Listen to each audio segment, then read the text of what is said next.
everybody, welcome back to another stream. So, oh yeah, I was meant to put this back across.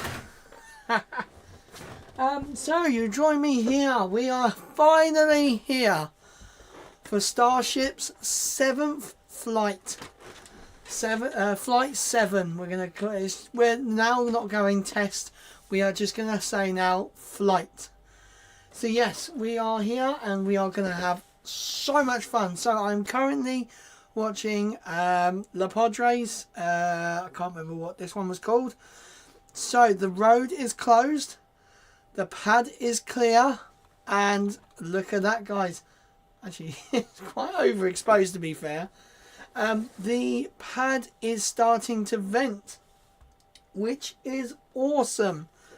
We have all the signs of go for launch. SpaceX have confirmed that they are going for launch today. It is going to be pretty insane. Oh, what's this? Oh, okay. I thought that was... I have just ordered Domino's. I have a lovely pizza. Look at that. There's some pizza there. And I got some garlic bread. But I want to kill this fly first because he's buzzing around. He's annoying me. So yeah, we are now at T-minus 2 hours and 42 minutes. So I'm actually going to quickly set our timer. Countdown timer. No, it's the top timer. I need to actually get this so it's copy. What's this? Oh, Blue Origin have just posted. Oh yeah, honestly, the launch this morning was beautiful, absolutely stunning. Now, conditions for today. What the hell? No, I don't want. Did I not? I pressed the wrong button. I'm trying to copy and paste, and I've been using a Mac for like the last 10 minutes, and going from Mac to that is really annoying sometimes. Flip V2, no, flip V3, columns, circles. Oh, that's cool. I like that. Okay, I like that. Right, it is 16th and launches at 10 o'clock. So there we go. That should work. And then progress bar, we're going to go red to make it stand out. Digital colors, we're going to... Oh, what's going on? Okay. We're going to make that black. That's black. Okay. Text color.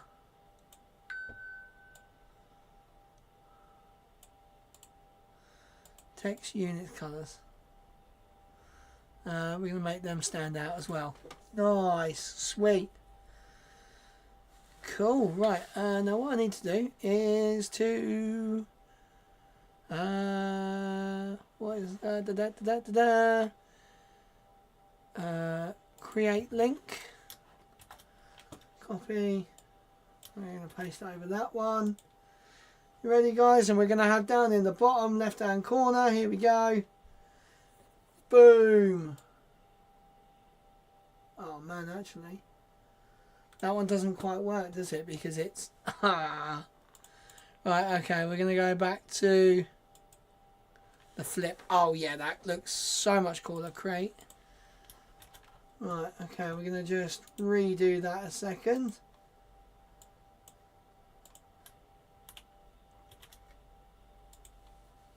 There we go. Oh, that looks so much better. Yes. Get in there. Right. That is awesome. So we are there. What else can we do with this? So we can add a digital clock. Ooh, okay.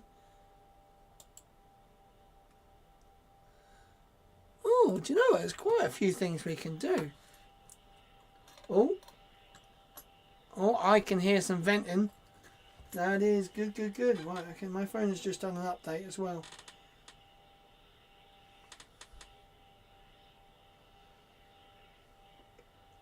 Right, what is with Twitter and the load in 4K? Honestly, it's so annoying at the moment. So how's Starliner doing? Oh my god. That's mad.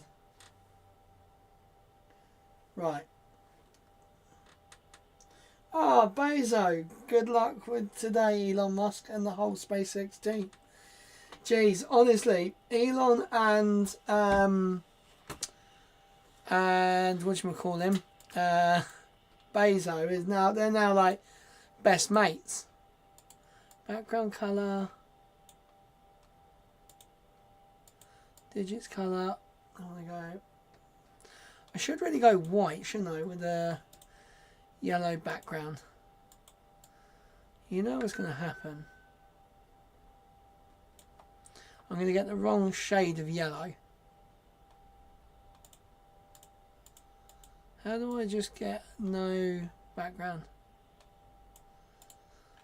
Right, enable. Oh my god, okay.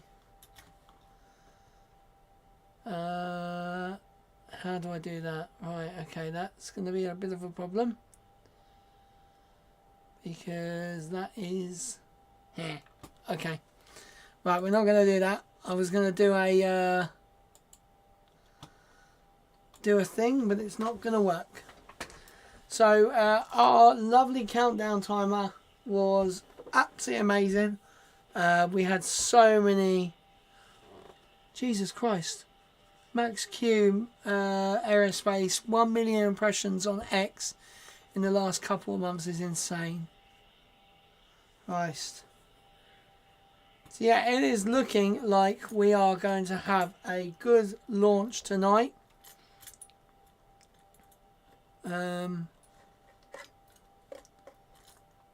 Right, what's going on? Gav Cornwell. What's this? Fast boats. Genesis and Hannah are busy in the hazard area offshore of Starbase. Today's tasks include chasing away wayward boats and monitoring Super Heavy's return. Yes, we do not want a repeat of this morning with wayward boats. Jesus. What a morning it has been. But no, it's gonna be a... What the fuck? Oh, okay. RGV Aerial Photography have posted a new photo of the new OLM. Yeah, I forgot it. I always forget it doesn't scale very well. So that is the new OLM right there. It looks like a monster of a machine. Right, what the hell? Got all sorts of shit coming through on Facebook. Yeah. Right, guys. Well, what we're going to do, we're going to just go off that. We're going to go to SpaceX.com and we are going to look at what SpaceX expects to do on this 7th flight test. Richard has finally done all his exercises. Days. Oh, come on. What are you doing? Why do I need to... Is it this one? No. Why does that keep opening on different pages?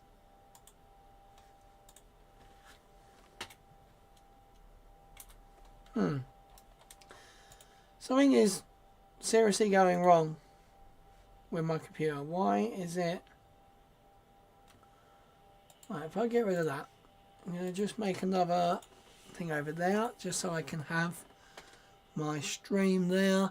My microphone might be moving, guys. It's just in the way of my eyes for the for this second screen. It's really annoying. Right, so what is going on with... So we're going to go here. And then we're going to go... Da, da, da, da, da. Flight 7. Here we go. That is all logged in fine. Right. I am going to do a poll for tonight. And will they catch the booster?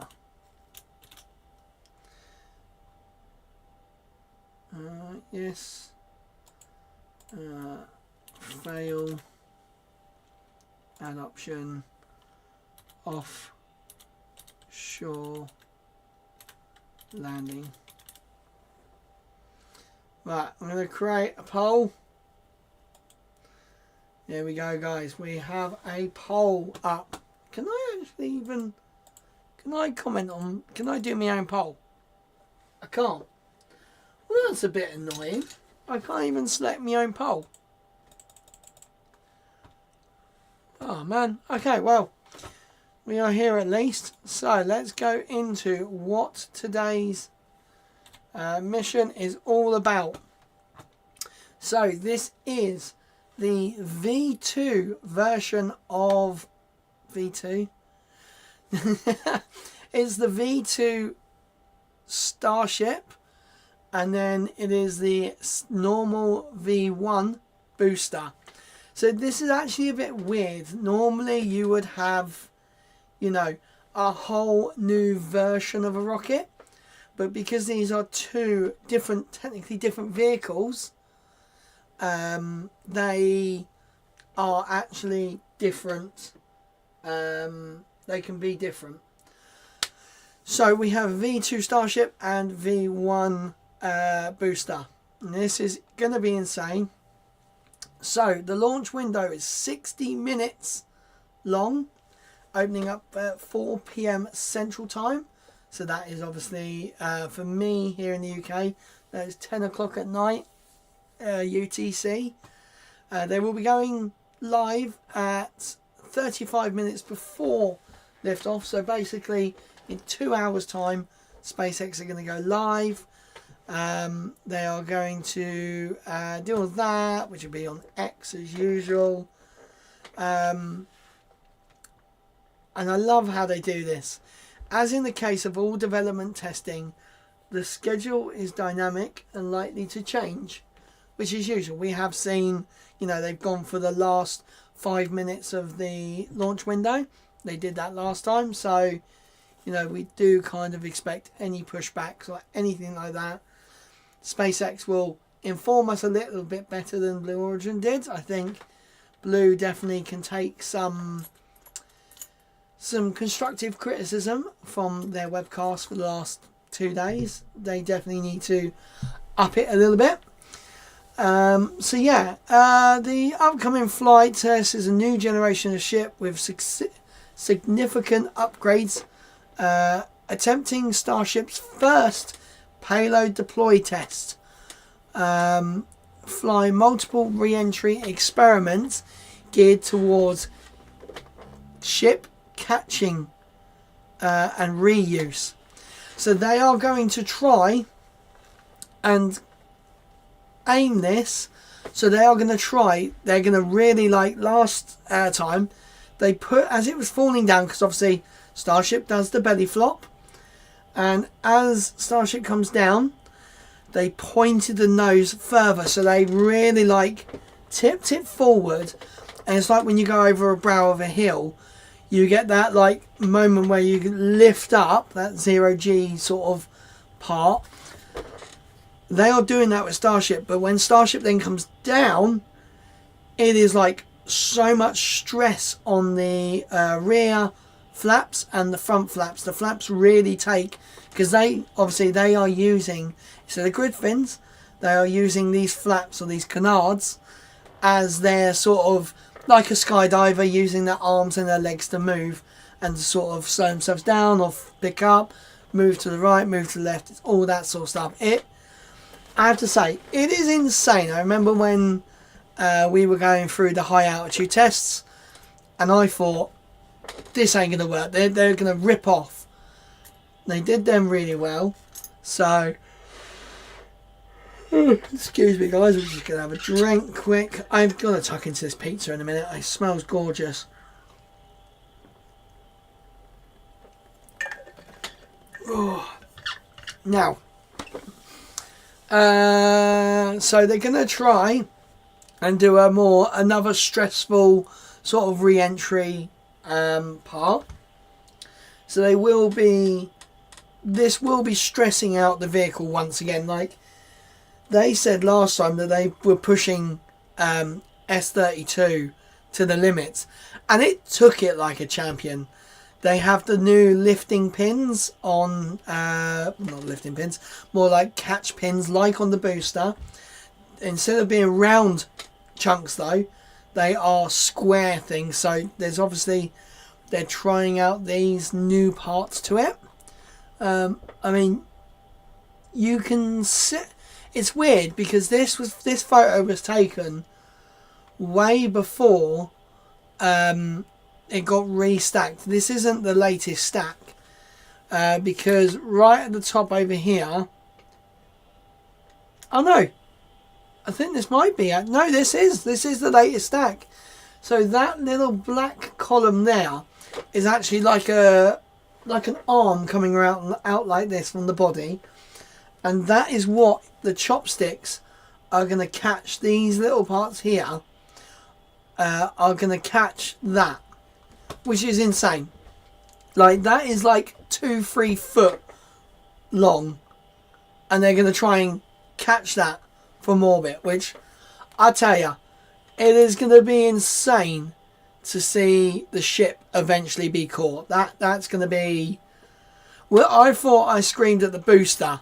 Now this is going to be literally next level, and it's going to be insane. It really is going to be insane. There's, you know, they are trying to go for 25 flights this year. This year.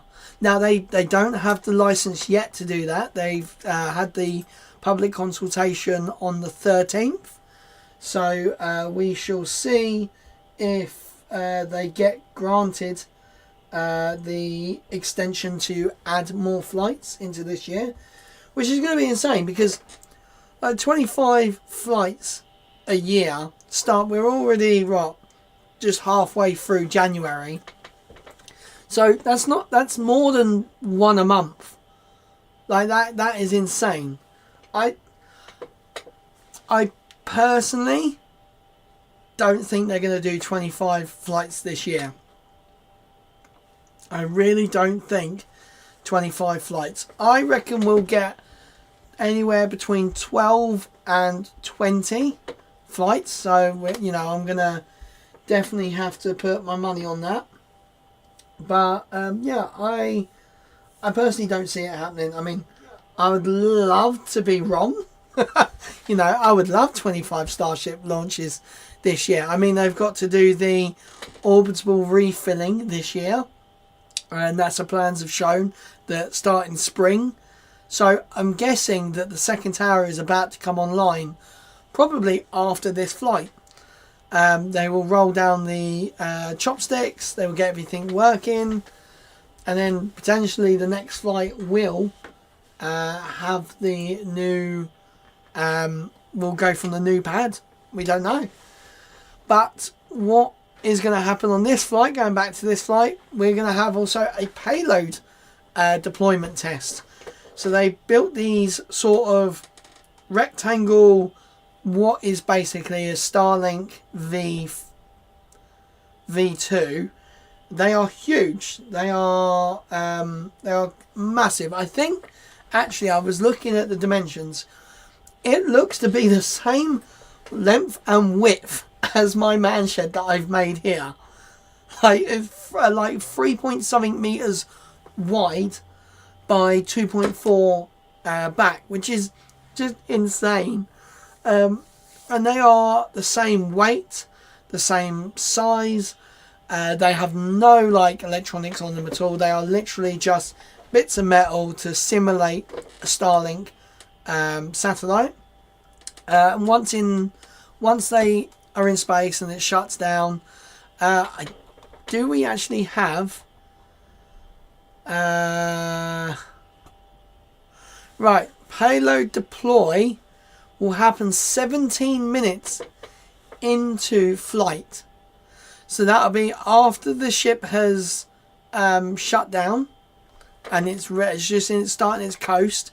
17 minutes in, it will do its payload deploy. So we will literally start to see the Pez dispenser do it. It's going to be mental.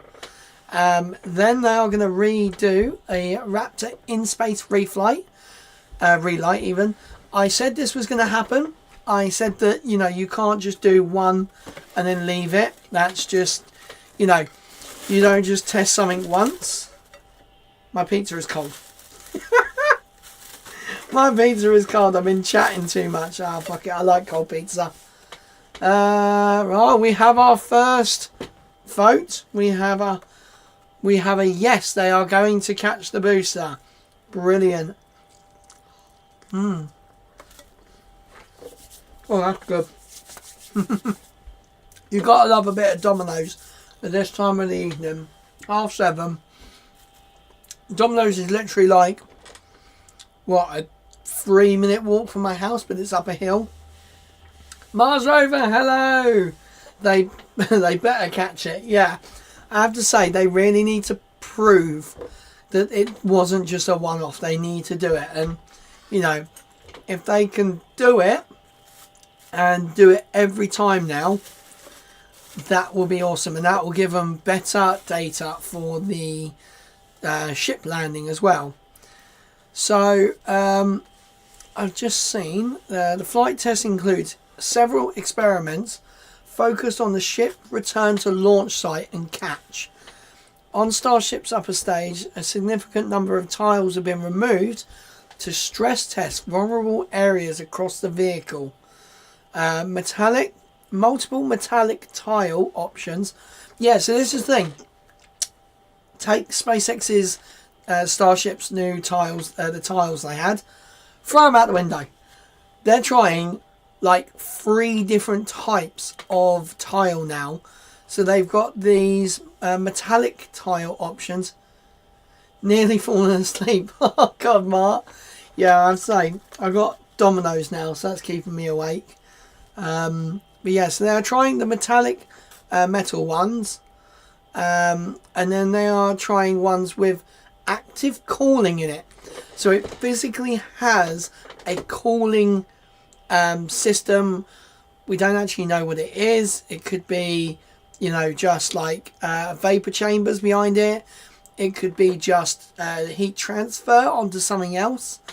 It really can be, you know, it could be a sort of water system down it. You never know.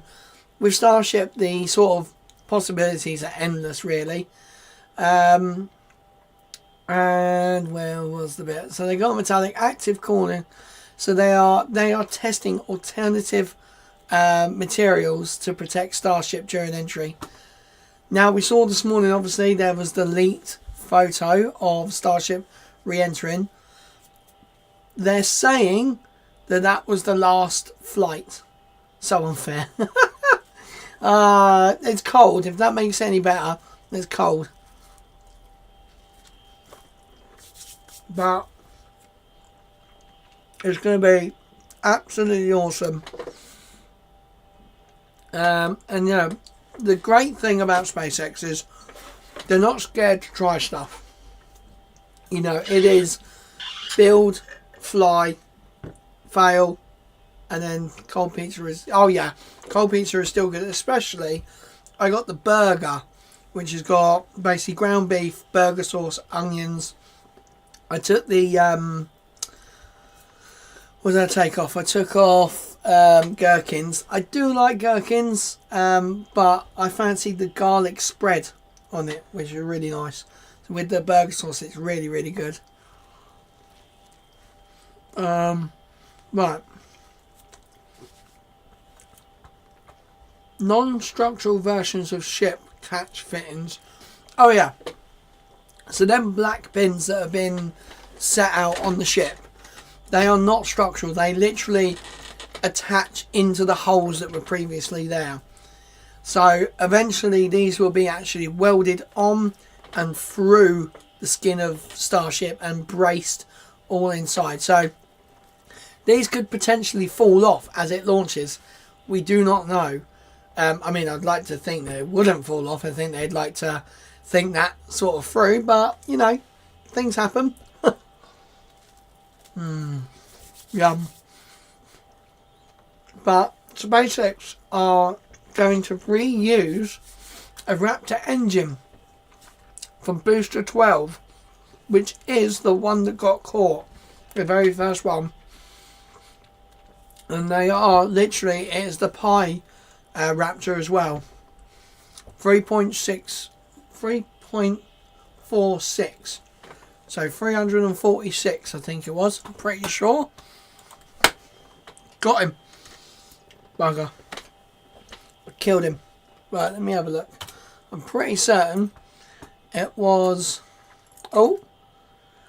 NASA's Gulfstream plane has taken off and is on its way to Starship's re-entry and splashdown area. Wang! I need someone to do a flying over a Jacqueline on the way back into port. Curious if any debris got to the barge. Oh. 3.14. Oh, okay. Is that the one? What the hell? This is a moment when Rocky was being loaded into a DSA chopper. After he was shot, he sniffed the suspect's dumpster. Oh, dog was shot. Oh, you're an arsehole. Do you know what? Anyone that shoots a police dog, that's it. You're getting hung. I don't care if you shoot a copper. That's fine. You shoot a dog. Oh yeah, you deserve to be hurt. And for YouTube's sake, that is not a threat. That is a promise.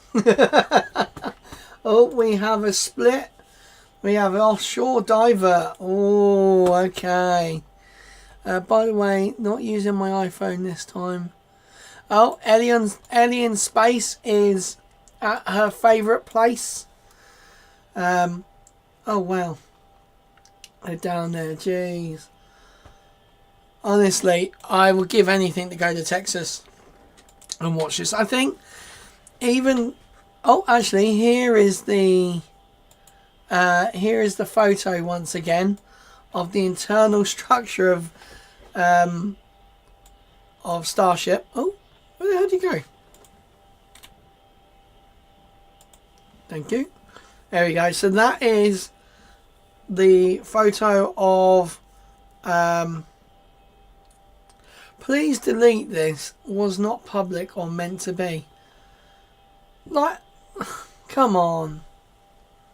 Which Facebook group did you get this from? Come on. So they are saying... So this person is saying it's the newest one. Although it is interesting, you shouldn't be leaking stuff like this. SpaceX, I'm sure you guys... Really? We want this. Yeah. Honestly, we want the leaks. We want this to happen. You know, SpaceX aren't going to lose anything from that. Right, I'm going to go from the pizza to the garlic bread. Is the garlic? Oh, actually, no. That is that is cold as well. It's what, 18 degrees in here. It should be warm enough. See, I can't have an air fryer in here because that's too much power. But, oh man. I mean, I technically could. Oh, I'm going to get it. I'm going to kill... There's another one now flying around. It's also a little money spider. Go on, get over there. Right, so they are basically... Oh yeah, they have also posted now that there will be a supersonic boom that will be audible. They have actually released a update about this, and what? I think that's meant to be here, isn't it? I don't know. There you go. So that I don't know what the hell that was. So yeah, when it comes back, it will hit like a sonic boom, like Falcon 9s, like the drone ship, the Blue Origin's New Glenn would have. I mean, you would have heard probably a big boom, but it wouldn't be the sonic boom. It would be the first stage blowing up. Yeah, so this year, apparently, like, it is going to be mad. Like, this year, with goals bringing reuse to the entire system online. So, by the end of this year, the booster will always be getting caught. We will be going to orbit. We will be returning the ship and catching the ship. Now, I can see how Starship's going to do its thing. So it's going to come, obviously, it's going to be coming from behind over Texas. So it's going to be coming in like this. And then they're going to aim for like right by like the beach area. So they're going to aim for the beach area. And then what they'll do is they'll probably point it slightly backwards, I reckon. I think that's what we're going to see today, is we're going to see like a stall point, so then it will fall straight down again. Because you've got to think, they've got to get it in this column above Starbase. Now, if they get to not close enough to that column, that is falling on them and the land and everything like that. This is going to be the hard thing about re-entering the ship, I think. With the Dragon capsule, they are aiming all the way across Florida. They are splashing down like 100 kilometers offshore. And now they're actually going to just before Florida. So they're actually going to land in the Gulf of Mexico. And yes, I will call it the Gulf of Mexico, even if Trump decides to do his stupid things and change it to the Gulf of America, which is just ludicrous. But yeah, it's going to be crazy to see what's going to happen with the ship, because, like I said, if it slows down too early and it misses the column, it'll fall down on land. Now, if they want to divert, so I'm guessing if they have any problems coming in, they will just keep it going like that. They will point the nose further down to make it glide more. Because remember, the fins, what do you call it? The flaps also kind of work as an aero surface, so they can actually glide quite a bit. So I guess if they bail out of the chopstick landing, they will just straight into the sea. I reckon they'll still try the landing, because they want to try and keep these ships now in more of a reuse case. So they are literally, I think, by next year, sorry, 2026, I reckon they will launch their HLS lunar lander. I reckon that will be sent up sometime in like a year's time, I'm going to say. I want to say like January, February time. Because when is Artemis 3? No, not when is Artemis 3. Oh, that's 2027. Okay, was it Artemis 2? Was it? I think it was 2. So Artemis 2 is April 2026. Now, that's been pushed back, obviously, because it was meant to be Artemis 3 was meant to be the whole joining up with the HLS Starship, stuff like that. Now, I believe we are just going literally just around the moon with humans. So this one was already meant to go off this year. I think it's this year it was meant to go off. So they've moved it back, and they have basically just done the normal thing. So what we're now going to see is the Artemis 3, which is going to be the one that we are going to be taken up as. I think this is the one that's going to be meeting up with the lunar HLS.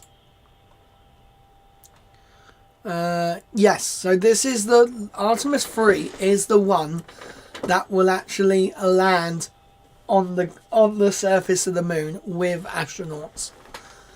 So looking at it, can we open this up further? Hey, there we go.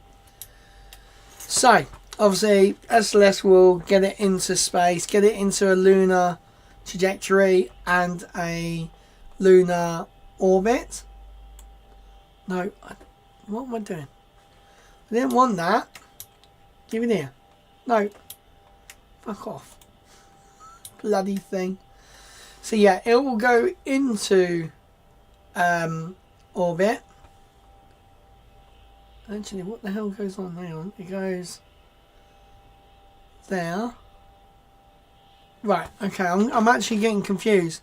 So, lunar outbound powered flyby. That's number 7. Robovac. Certain areas were not clean. That's fine. So it will circulise around the moon. So when it gets there, so it will turn it from a rectilinear halo orbit, which that's a mouthful. I think that's where like near the like the L1 is, I think. And then basically after that, oh, can you bugger off? After that, it will go to meet up with the lunar lander preparation, so that it will basically they will dock together. So it'll be Orion and HLS Starship will dock together, and then Starship will then land on the lower lander ascends to lower. Oh no, okay. Yeah, Orion remains in halo orbit during landing lunar surface mission. So basically it will land, and then it will basically it will carry on very much like kind of like the Apollo missions, but with a separate vehicle. Starship HLS will already be in the rectilinear. Oh, let's try and say this again. Where is it? I've lost it again. I've lost it again. Right. So a near rectangular, rectilinear halo orbit, or an NRHO. NHRO. That sounds better. So I can do the acronym. And then, so basically, Saturn V used to take up the... Hello, Daily. Welcome to the stream. So Saturn V would take up all that was needed, including the lunar lander, the command module. Everything would be in SLS. And look, chat is back. Yay, chat is back. Actually, I've got to do something. Properties. Why is it doing it again? It's not doing it. Right. Why can't I do it? Crap. Okay. So yeah, it will basically do like the old Apollo style missions, but with a separate vehicle for the lunar lander, which is going to be insane. Like once we get to this stage, like this is 2027, So I reckon they will have at least, oh God, a test vehicle up around the moon by the end of next year. I reckon by the end of this year even. I reckon this would be fine. So look, we have some massive tank stuff. Right, guys, I'm going to be right back. I'm actually going to just quickly go like this. And I'm going to change something around. Let me just kill this fly. There we go. Kill the fly. Where is the lid to my bottle? Right, I'm going to change this to... how do I change this around? So, cam... There we go. That was that one. Even though I want to put that one there. I want to turn off that one. There we go. And then I want to put the main screen on the back. Right. This is one I've been wanting to change around for a little bit. Add existing main. Right. There we go. And then what we want to do... there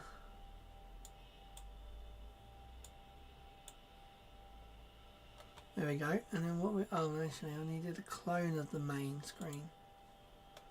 Aha, right, okay. Get rid of that. Oh. What the heck's that?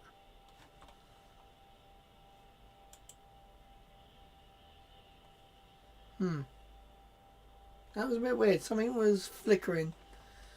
Man, you were on. Okay. Right. Okay. I need to... is that your Discord? Nothing. I ain't got this. Well, I do have Discord, but I don't use it.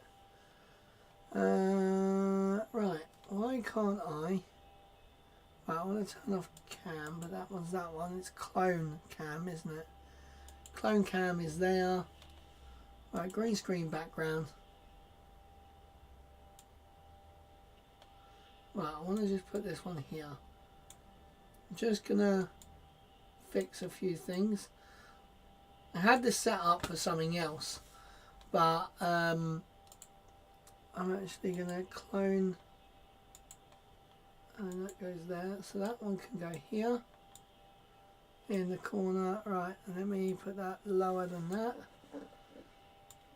And boom. Oh, okay, actually I need to do that. Back screen. There we go. There we go.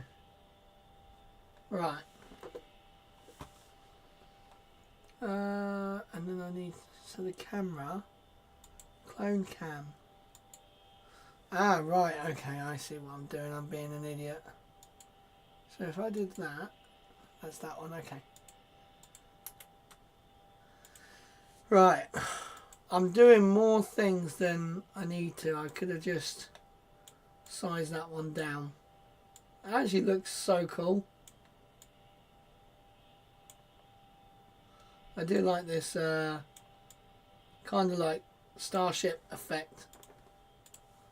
There we go. Playing Southampton. Oh, Man U should win. They should win, shouldn't they? Right, I will be back. 2 seconds. I'm going to go quickly put my I'm going to put my pizza in the air fryer quickly, because I've literally ate one slice and it's freezing cold. Right, guys, I'll be back in a second. Well, it'll be about 2 minutes. Talk amongst yourselves.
Guess who's back? Back here again.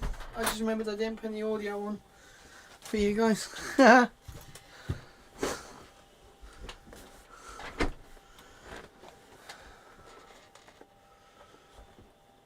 Right, let me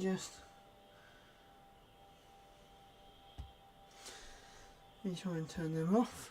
Perfect. Right, I will be popping back out in, here we go.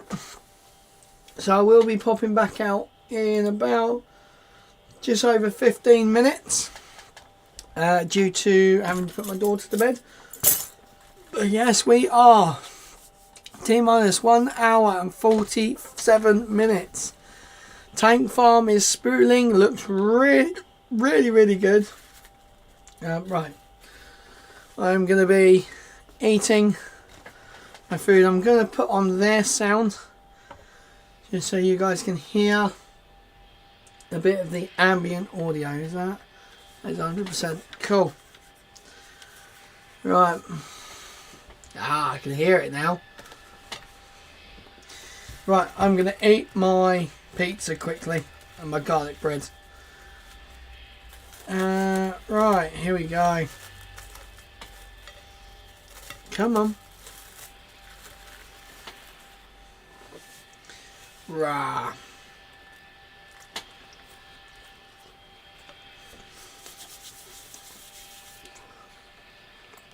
You know what I'm going to do?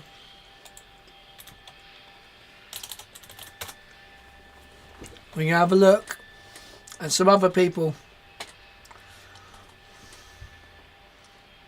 Everyday astronaut. I love Monday. Shut up. I don't like Mondays.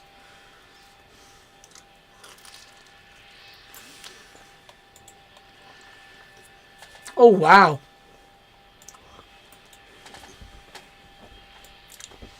Look at that, guys.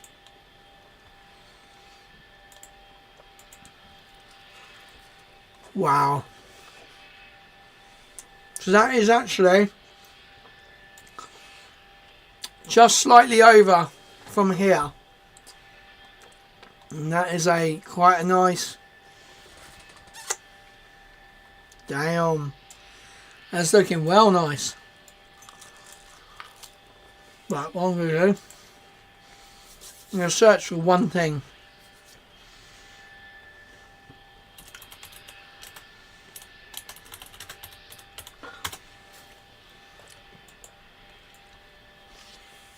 Right.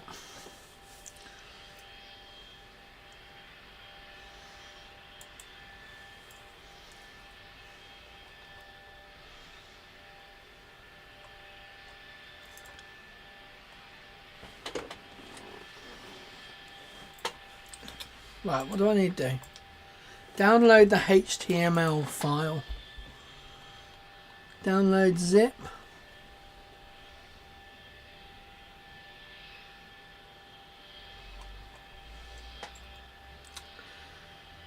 Right, okay, download.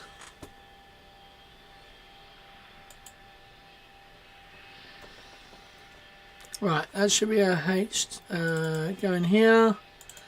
Go in here. Chrome HTML. Yep, right, okay. What do I need to do now? I just want to add something to the stream. Oh, this garlic one is so nice. The ultimate garlic pizza.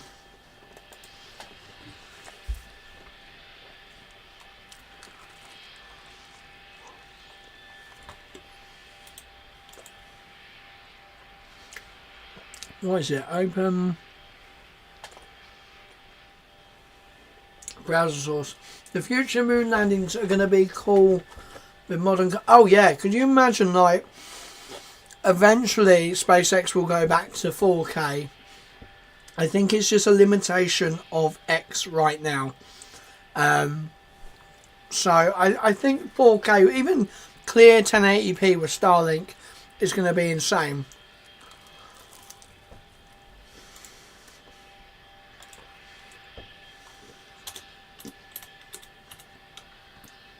Right.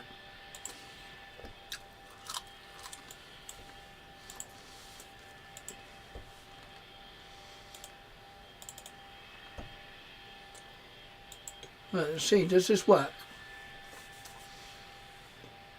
No.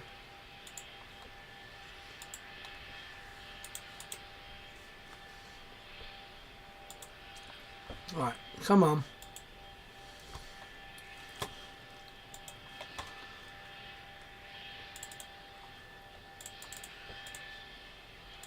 Right, this should now work. Aha!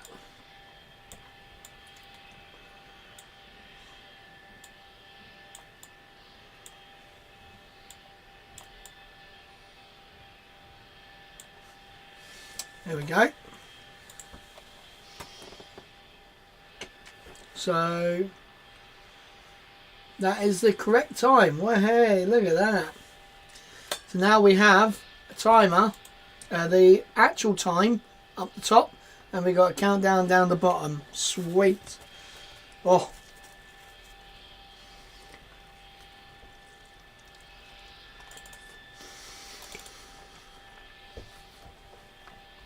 Man. I still can't believe we had Blue Origin's New Glenn rocket earlier this morning, and now we've got Starship. Like, it is pretty crazy.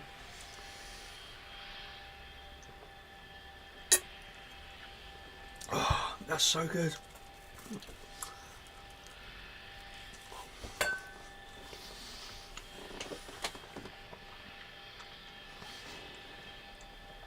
How does that actually look?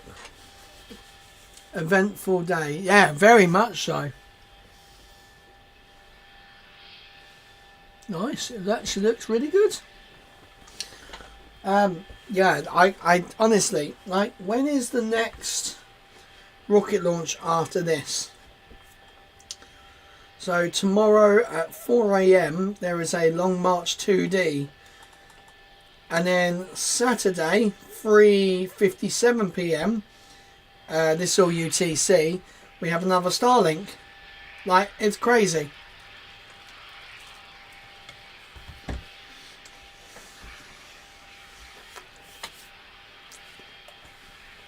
Right, we're going to go check out NSF.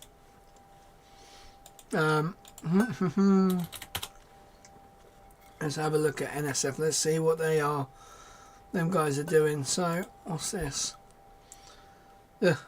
Adverts. Skip. So, Distinct, of course, with this particular flight of oh SpaceX's wow, Starship look at rocket that. is not flying alone, but in fact That's it's gonna cool. be carrying 10 so-called Starship simulators that will have a similar size and mass as the You mean Starlink? Starlink version 3. Oh, so they are version 3 style. Where's NSF? There we go. We'll go to this one.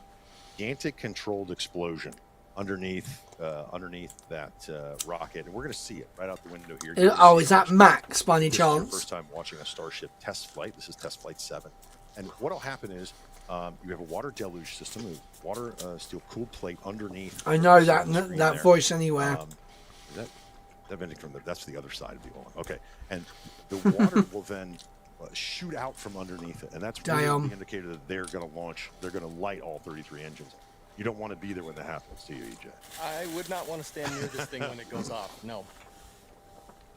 When the water starts pumping, they pump, and probably Alex knows exactly how many gallons through there per second. I don't know. You can just chime in with that. It's a lot. There is a lot of water. Yeah. It what it does is it first of all, it suppresses a lot of the sound. A lot of people say, why do you use the water? And it suppresses a lot of the sound. Damn, what's this? Reviewing your YouTube channel. See, I don't really have like many subscriptions on this on my actual Gaming Astronaut. I have my own old YouTube channel that I used to have for like following stuff. I don't really have much. It's all mainly like actual space stuff really on this. European Space Agency, bloody SpaceX, Got Daily, you're there. Blue Origin. Look, and these are all the people that are live right now. What's low? I don't know what this person is. Oh, it's the guy who creates music. Not allowed to play his music though. Oh, it was right there. I'm blind. I'm literally blind. Spaceflight now. I mean, it's Tesla, so it probably isn't. Hey, wait, what? How is space? Oh, okay, they are showing La Padres. This one here. What the hell's that noise? Sounds like a printer head going dum dum dum dum. I don't know if you heard that, Fats. Sorry, Stephen. We'll come back to this conversation in just a second. Why is this so? The new T0 Oh. launch today. Let me check X. 4:37 Central Time, 5:37 Eastern. How do they know this? SpaceX does have a 60-minute launch window available to it, so they do have maneuver Elon. when it comes to liftoff of Starship. How do they know this? How do they know? SpaceX haven't even tweeted. Oh, is it on the website? Is it on the website? SpaceX.com. We're gonna go to here. Go to here. 9:15 is when they're supposed to be. Again, SpaceX now targeting 4:37 p.m. Central, 5:37 p.m. Eastern, 22:37 UTC, which means we're back to T-minus 2 hours, 13 minutes, Oh man. 2 seconds. Well, What up? we have a little bit of extra time now, Stephen. I'll So, go ahead and get your quick. how do we know that? Our newest entrant into the orbital launch. Okay, so the early morning, but alright, now I've got to now bloody change everything around again. I just got everything set up. Your top level thoughts on the launch and perhaps your thoughts Right. on this vehicle. Let me go here. Into It's typical, isn't it? We don't mind pushbacks. Yes, Will, very, very impressive. We flight just don't supported want by New the Glenn, S's. getting to orbit on the very first attempt. 25 years in the making, of course, since Blue Origin was founded by Jeff Bezos back in 2000. So it's been a long time coming. Some might say a little overdue, but to have a giant heavy lift, bordering on super heavy lift category rocket like the New Glenn 20. in the inventory of American rockets is a big milestone. No other country has a rocket of this class flying, and now No, I the know. United States So, has several. I mean, if you add them up, you think of Starship, New Glenn, even the Space Launch System, and to some degree Vulcan and Falcon Heavy, all in this right, category there we go. of heavy lift that really no other country has currently flying. The next two contenders on that list of in terms of payload lift would be the Long March 5 from China and the Ariane 6 22, from Europe, but those are both a 42, little below the Falcon Heavy and Vulcan numbers. 2 yeah, of hours. course, the Ariane 6 just in the process of getting to its only second flight after it too faced a number of delays. So it'll be interesting to see, a few years Right. down the road, what the landscape still looks like if other countries are still playing catch up. Oh, Comes in you've with just mentioned me in it, okay. rocket that can match the lift capability of what we have right now. Oh, okay, I didn't get the update for some reason. Exactly. That's India very is strange. Interesting to watch over the next decade. The space program in India is a high priority of Prime Minister Modi.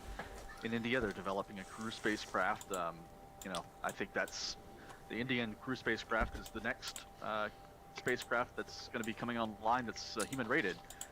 After Orion flies with NASA astronauts Right, on Artemis great 2. link. And Oh. I think that's going to be really interesting to watch. And of course, China, several Chinese enterprises, both state-owned and Come commercial, on. are having their own rockets being developed that will, in many ways, match the capability of maybe not Starship, but There we certainly, go. We're done. Falcon Cool. Heavy, and even potentially New Glenn.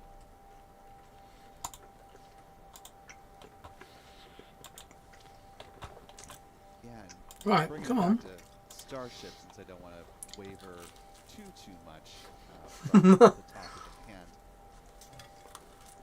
For those who This haven't had the happened opportunity to last follow flight, so Starship I this fully morning, think it would be they fine. happened to publish a new piece looking ahead at Flight 7 through the lens of, Oh, well, through a couple of important lenses. One of those being the block upgrade that we're seeing here and the block upgrade that is still yet to come.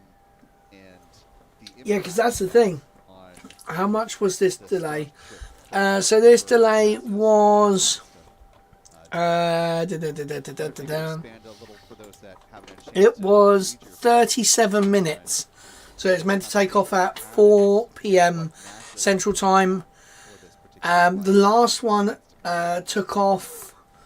Oh bloody hell! It was. Indeed, sure thing, Will. Yeah, I had an What was it? with Mr. Watson Morgan, who is the I think it was like 9 NASA minutes to Human the Landing end System Program of. Manager at the Marshall Space Flight Center recently. Yeah, You 9 got minutes thoughts on, into the what- end of what's the in store for window. Starship this year in So particular? literally they had Of to course, go, we're and about to see the they first are flight pretty of good. the I year, think they Flight just 7 take a little bit this extra afternoon. time And, to this just will be process this a little bit version more. 2 They're of now Starship, or Block they're 2 not of just Starship, trying to send it on the first bit. They would rather delay now than run. So we'll see So what, now this is where what they sticks there. really do check and make sure, This because version of Starship is a little this is a taller, it big has one. more This propellant tallest capacity, rocket again. and it has improved heat shield, and we're going to see all that tested today on Flight 7.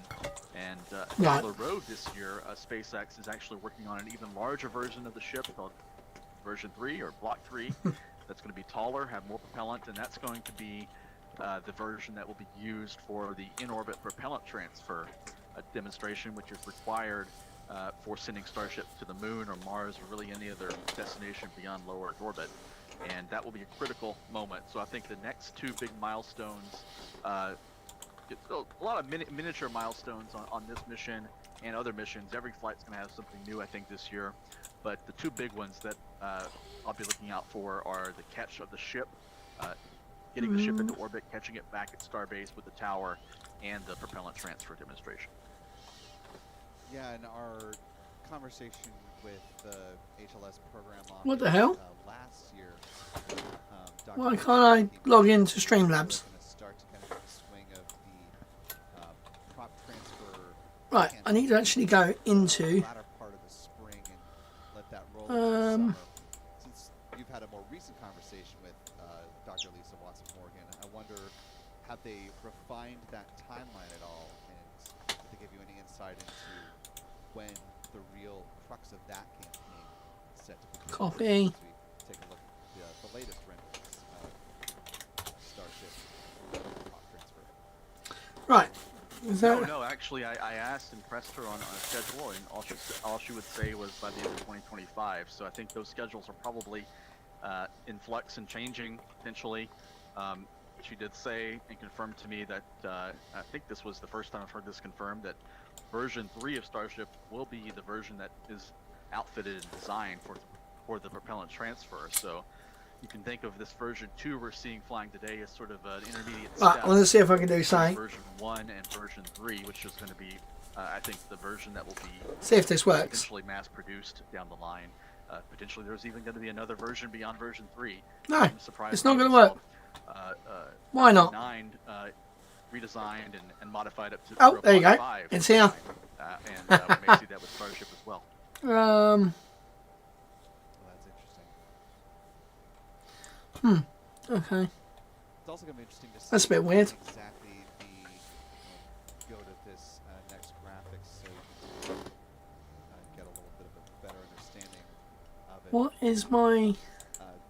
Image on the left-hand side, of course, is Oh, log in with YouTube. There you go. Starship, but with I'm being an idiot. I couldn't see the YouTube. It was a black contract outline with NASA compared to normal. help deliver the pressurized rover to the surface of the Right, Earth there we go. being developed by Right, Streamlabs. Japanese I'm in. Okay.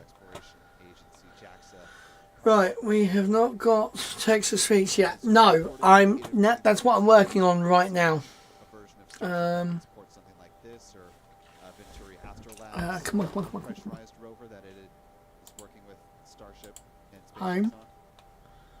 Right, okay. Nothing specific, Will. I think those are going to be coming after Um, Artemis 3 or whatever mission ends up becoming the first crew landing of Starship. I think some of that's going to be reviewed by the incoming administration, so I wouldn't take the Artemis 3 mission to the bank quite yet of what that will entail. I think that's probably still Dashboard. in the 2030 time frame or later, but that's just an educated Right. guess. I didn't ask anything. I'm getting there, specific guys, I'm about getting that there. at the time I have with Lots of Morgan. One other thing she did mention, though, that I found interesting, and it was kind of a change from what a lot of us were expecting, is she suggested that we're seeing here in this wide shot of Starbase the 2 launch towers, and she suggested that SpaceX could theoretically launch and execute the in-orbit propellant transfer with just one launch pad if they needed to. So the schedule may not be tied to the readiness of that second launch tower. They could launch one ship and leave it. Oh in God, orbit what the for a hell was number that? of weeks, 2 or 3 weeks, and then have another ship on the pad ready to fly again on the same pad. That would be a very interesting adjustment to the schedule. Obviously, then would depend on either SpaceX having enough of the super heavy boosters to swap out in a timely fashion, or following the catch of one of the boosters to be able to Chat. refurbish it, make Enable interceptions, chat mount the notifications. ship on top, and then Trigger sound to notify when you got new. potentially multiple times with one booster. Yeah, it'll be interesting how all that shakes out as SpaceX catches a booster today. They'll be able to refine, exactly how long it's going to take to turn around a booster. Eventually, they don't want to do much of any refurbishment at all between flights. But early on, I think it's going to be a number of weeks or months between flights of the same booster. Right, I'm just gonna go. We'll see how that affects the launch rate as well. SpaceX wants to fly up to 25 test flights of Starship this year. I think that's going to be an aspirational goal. Right, let's see how Certainly, good I that think is. there's a Oh really good God, chance did of I not having, just? SpaceX fly Press many more save. times than they did I last didn't year, press save. double or more would be my Dang guess it. for their cadence in 2025 for these test flights. And but getting the second launch tower online is required for these lunar missions because Right, they'll let's to have a be look at launching, that. depending on who you ask, 10-ish, Oh, maybe a few There you go. less, That's good. more Yep, I heard that. tanker missions to refuel Starship to go to the moon, and that will require 2 launch pads or more in operation. Right. Yeah, and we've seen out here at the Kennedy Space Center, they've actually been driving in what appears to be some pilings in support of Cool. Right. Okay. either the So I got the sound. for, So why can't I or potentially the custom tower HDMI? out at pad 39. Oh So God. lots of activity Okay, that's gonna make me jump. in full swing out Want me to test? Because I didn't hear it. I think it only comes through for me. Yeah, you're exactly right. And, So that's fine. There are currently plans that we know of for Starship launch pads, 2 that you're seeing here in Texas, 2 on Florida Right. Space Coast, 1 on NASA property, 1 on Space Force property, and with 4 active launch pads, that's going to enable Is this? certainly daily, in terms of just capacity, daily or more, even more rapid. But I want to hear. Flights of Starship. Okay, years hang on. ahead. But I think we're seeing that, on the right there, you're seeing launch tower number 2 How on do I do it? Starbase. So That looks like desktop the audio. tower is constructed. There's still some outfitting and dirt work going on around the launch mount, and to install the arms and get those ready to go. It So, I should think be there's a good pushing chance it for out to Tower 2 you being guys. ready to Desktop go audio. this year. But Let me. the I'm towers, gonna mute the them quick. Right. Comment again. I'm gonna see if this works.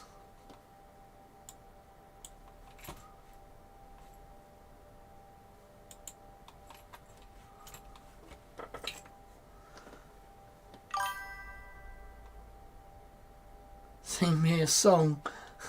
Starships were meant to fly. Did you hear that? Or did it not come through? And tell me if you can hear it this time.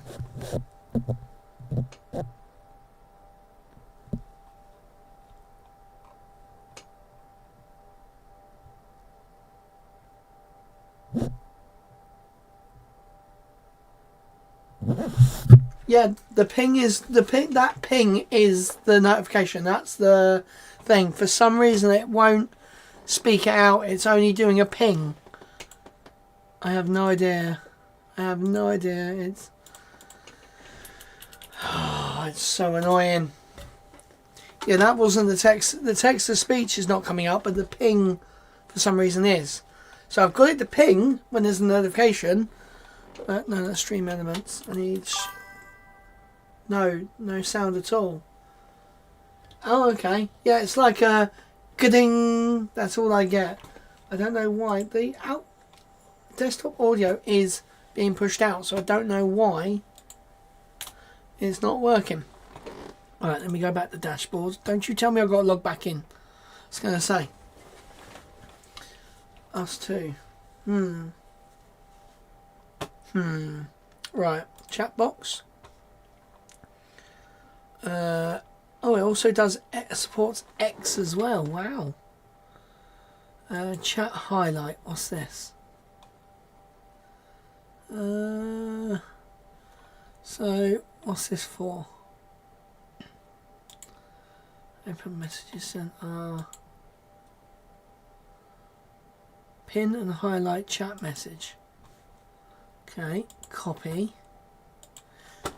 I've got to quickly pop in again, guys, because I've got to just put my daughter to bed once I've done this. Oh God, what's your text to speech thing called? So it's using Streamlabs. Pin chat. So yeah, it's literally the built-in chat feature for this. Right, so we're gonna. Oh God, no, cancel. Oh, look at that, that's a nice shot.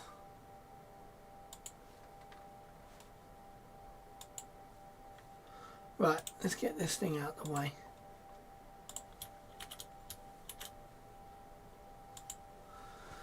Right.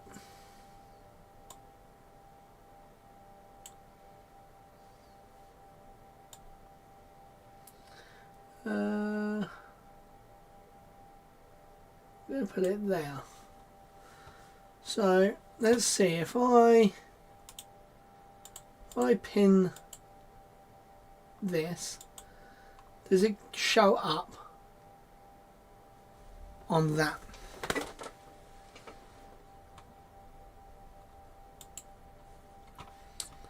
It does not show up. This is so annoying. Like, it should work.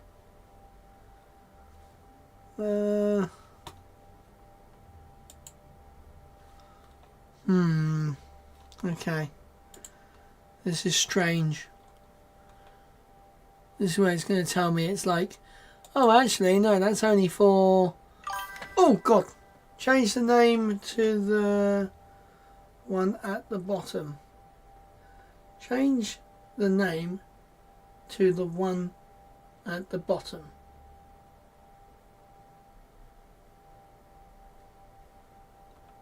I'm confused there. For voices. Right. Chat. Where is it? All widgets. Chat box.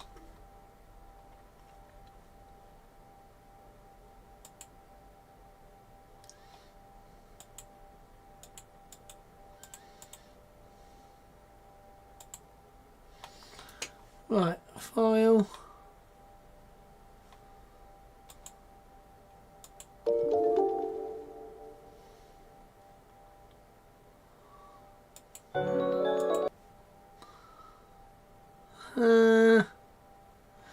It doesn't of the voices.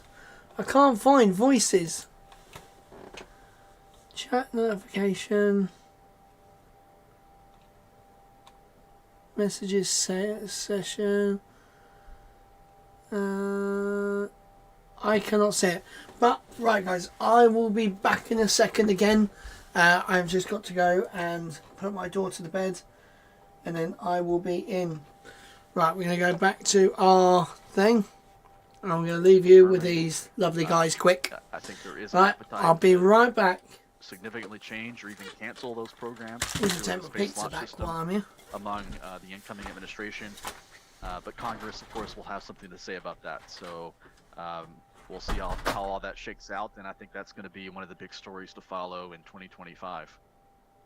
Yeah, of course we are, long since past. I mean, not too terribly long, but we are certainly beyond the point in which former Senator Richard Shelby from the state of Alabama wielded quite a bit of power and influence to enact the staying power of the Space Launch System rockets. So without sort of big heavy hitters like him in a political sense, it'll be interesting to see what those conversations are like, and to your point, what the confirmation conversation turns to in the line of questioning, specifically from those senators who are not in states that have either NASA installation or are not states like Texas, Florida, or California, where SpaceX has a very specific and pronounced presence. Yeah, it's going to be fascinating. There are lots of storylines to follow. My colleague Eric Berger wrote a story shortly before the holidays, discussing some of the things that he's hearing from sources about some of the proposals that may be coming in under the new administration. And the Marshall Space Flight Center is where the Space Launch System program is headquartered, and there are numerous hundreds or thousands of jobs there that are tied to the Space Launch System program. And you mentioned former Senator Richard Shelby. Of course, he was a stalwart supporter of the Space Launch System to protect those jobs and the economic impact that they bring to his state. He is now retired, of course, and there's no leadership from Alabama on the committees that would have input on these policy changes. Of course, there are members of the committees from Alabama, though, who would have something to say, I'm sure.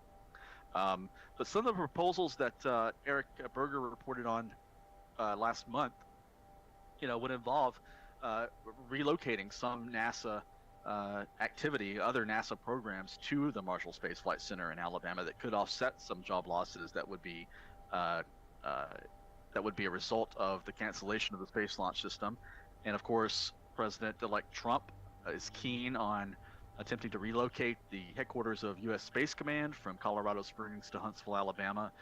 That could offset some of the jobs, so there could be some kind of deal made between the incoming administration and a bipartisan group of lawmakers to potentially offset any job losses or economic impact that would be a result of the cancellation of the Space Launch System to Alabama.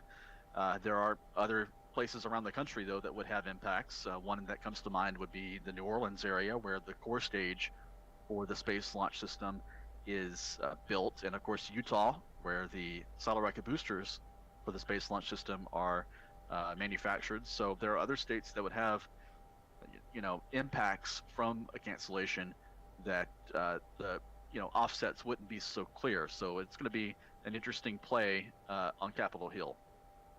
Well, and certainly just thinking about the southern United States, you mentioned Louisiana and the Michoud Assembly Facility. Not too far down the road, though, is also the Stennis Space Center, where they do have a number of commercial customers who have access to the test stands, but obviously losing the ability to continue testing the RS-25 engines, and eventually when they get the if it's not canceled before then the exploration upper stage, NASA has a plan to do a full green run test of that, like they did with the first core stage of the SLS rocket. So that would be a big impact to the Louisiana, Mississippi space part of their economy as well, and the jobs that support that.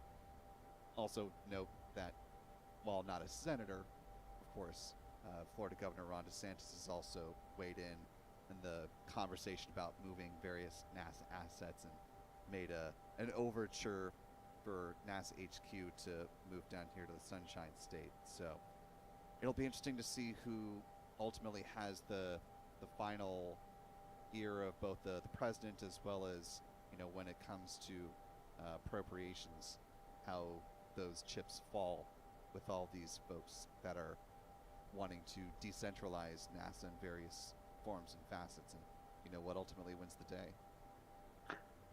Yeah, you know, like in so many cases in politics, it's hard to separate the rhetoric from, you know, reality or real proposal that someone has. So I'm sure some of the things that have been mentioned, you know, have been floated and perhaps already rejected or will be rejected by Congress. Other things that have been proposed will be enacted.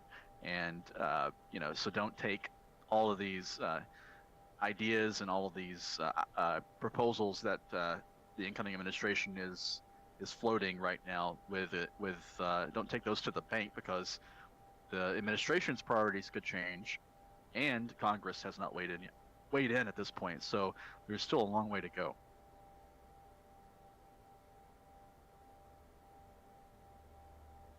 And miles to go. Certainly the case. Want to take a look at some of the questions that we're getting in here, as we're currently T-minus 1 hour, 49 minutes, 9 seconds and counting. Also want to thank all of those who are currently watching both of the live streams, either with Lab Padre or with Spaceflight Now. If you haven't already, you could do us both a big favor just by clicking the like button. It allows more folks to find their way into this live launch coverage with our special guest, Mr. Stephen Clark from Ars Technica.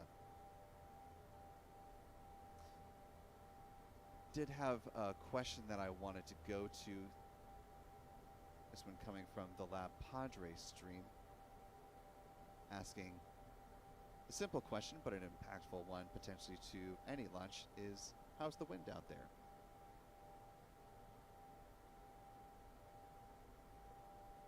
Spaceflight Now photographer Adam Bernstein, who is over at South Padre Island.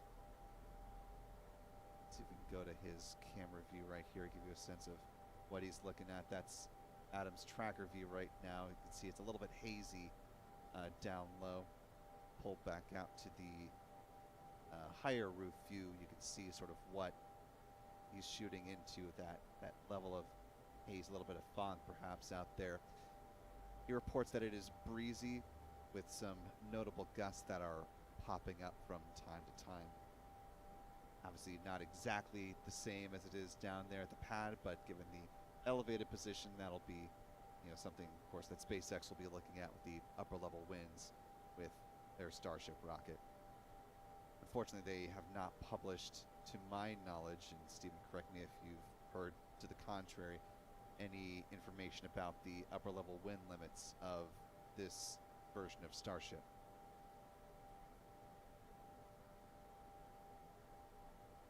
No, Will, I have not. And I think one thing to keep in mind, though, is a lot of those variables depend on direction of the wind and the shear of the wind at the upper levels of the atmosphere. You know, it's not just the number or the speed of the wind at a certain altitude, it's the change in wind speed or direction at different altitudes as the rocket climbs up through the atmosphere.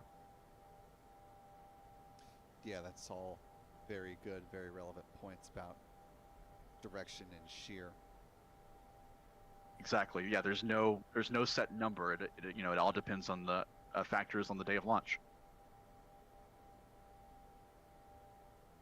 Yeah, I was just thinking back to now that I'm trying to recall it, spacing on the flight. I want to say it was maybe Crew 9 when SpaceX did a static fire test out at Space Launch Complex 40, and just because of the direction of the wind, it happened to kick back some of the plume and get a little bit of soot on the Crew Dragon that had to be cleaned off before they were ready to go fly it. So, you know, the wind direction is definitely something that, you know, can sneak up on you in some curious ways. Exactly. And another factor that depends on wind direction are the toxic and debris dispersions that would result from an explosion or a catastrophic failure during launch. There are some limitations if the winds are from a certain direction or at a certain speed from that direction of areas that maybe need to be evacuated, or in some cases the launch would not be a go if the toxic debris from a launch from toxic propellant or even large chunks of the vehicle have a chance of being blown by the wind into a built up or populated area. Precisely. Speaking of environmental impacts and space flight, of course, you had mentioned earlier in our conversation the desire for SpaceX to get up to 25 liftoffs and landings of both the Super Heavy booster and the ship upper stage. Of course, we're not quite at the point where SpaceX is ready to catch the ship, but that is the plan to start that some point later this year, potentially as early as Flight 8. In fact, there was some public scoping and public meetings that just wrapped up, I believe, last week to get some of the community's input on an increased flight rate down here at Starbase. Obviously important for SpaceX and its business, as well as we've been talking about with NASA and the Human Landing System part for the Artemis program as it currently exists. Stephen, I guess the question to you would be, do you foresee any grand hiccup that would come from public comment that would potentially stymie SpaceX ramping up the flight rate here at Starbase? Yeah, not that I've heard, Will. I was not able to participate or attend any of those meetings last week in person or virtually, so I don't know if I have anything to report specifically from those meetings, that any comments that came about from those engagements with the local community. But I'm not aware of anything specific, and I think, with the incoming administration, they're going to have a different approach to federal regulations. So I would not expect any significant roadblocks to a final approval of 25 flights per year of Starship. And let's keep in mind, a year or two from now, that 25 flights, if SpaceX is ramping up their cadence as they hope to, will have to be reevaluated for perhaps 100 missions or even more. So it's going to be a continuous change. Just as SpaceX iterates on Starship, the FAA and regulators are going to have to iterate on their regulations and licensing process through this whole process, because the parameters are going to be changing very, very quickly. Well, and of course, it's not just SpaceX pushing for greater cadence with Starship, but the Falcon 9 rocket, of course, they had a bump up to 50 flights at Vandenberg. And in fact, right now they're in the process of going through the environmental impact statement authorization for Pad 6, or Space Launch Complex 6 at Vandenberg, that would authorize not only Falcon 9 but Falcon Heavy flights from there, and the Federal Aviation Administration noting, as well as Vandenberg Space Force Base, that obviously when bringing a new pad online, there's the direct implication that would increase the flight cadence beyond just what SpaceX wants to do at Slick 4. So it's quite a dramatic change for regulators both across the board and across the country right now. Yep, you're right. And apart from environmental impacts, which have gotten a lot of pushback and criticism from Elon Musk and some others in the space community and in politics, there's also the question of how do you integrate all of these launches, all of these re-entries going forward with Starship and other commercial rockets with the national airspace, with air traffic. And the areas of airspace that have to be closed for a launch are shrinking because it's just not practical to close off, a full area of the ocean from air traffic, especially around cities like, off the coast of Florida. There's routes going into Orlando or Miami that use that airspace over Cape Canaveral and just offshore every day, every hour of every day, really. And the same is the case to a lesser degree in your Vandenberg Space Force Base for the air traffic, and even to a lesser degree, although there's still commercial air traffic flying over Starbase, particularly on routes coming in and out of Mexico. to the United States and to Europe. Many flights over Starbase every day, in addition to the local air traffic. Before we pivot entirely off of this, just for those who may be in the southern central California area that want to lend your voice to the Starship, or excuse me, to the Falcon 9 and Falcon Heavy flights from Space Launch Complex 6 at Vandenberg, there are still 2 more public meetings. There's one more in person. That's actually happening later on today at the Dick DeWeese Community Center in Lompoc, California. That's from 5 to 8 p.m. Pacific. And then there's a virtual public scoping meeting for anyone to participate in, no matter whether you're there in California or elsewhere. That's coming up a week from today on Thursday, January 23rd, barring any additional delays on that. Also, just to make this not an entirely SpaceX-centric discussion of the impacts of launch, of course, you've also got, as we're currently T-minus 1 hour, 39 minutes, 30 seconds and counting to lift of Starship, more folks looking to fly from Wallops Island, Virginia. Obviously, there's the upcoming launch of Rocket Lab's Neutron rocket, which is going to be lifting off from, I believe, Launch Complex 0. Stephen, correct me if I'm wrong on that. But you've also got Firefly Aerospace, which currently launches its Alpha rocket from down at Vandenberg currently, but they're also looking to launch from Wallops as well, since things are getting so congested at the Cape. They're looking farther north, so the Virginia area is going to be getting quite a bit of impact and need to consider how to manage that.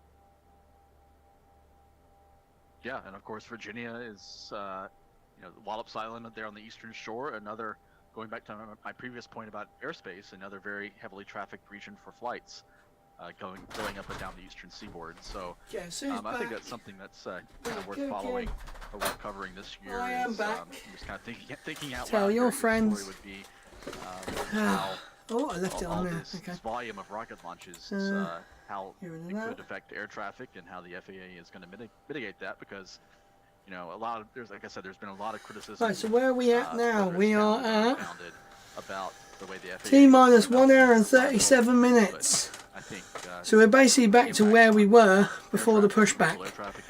Cool. So we are actually, it would something else, and it's kind of a launch in serious an thing. hour, in an hour's time, basically, in 30 seconds. Right, okay. We just had an absolute meltdown, child. Jeez. And I've got my Occupy Mars t-shirt on. As you know, this is Starship, so... Right. Part of 2025. What are some of the big space stories that you think will make headlines this year as a part one of my question to our audience? But part two, you've got Stephen Clark with Ars Technica, you've got Lab Padre and Spaceflight Now. What are some of the things that you'd like to see us cover this year as far as reporting topics or things to really dive into? Whether What the hell's going on here? Why? Government side and commercial space flight, human space flight, satellite missions, What's this? Support interplanetary goings on. Sound off in the comments. Straps here, bit gold, sub goal, follow goal, tip goal. No idea. I was trying to do some stuff and it just... I'm gonna change...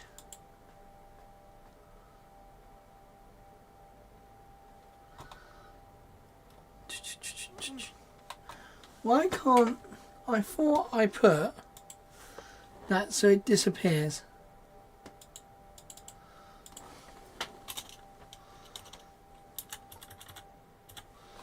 Now T-minus 1 hour, 36 minutes, 14 seconds and counting to lift off of Flight 7 of Starship.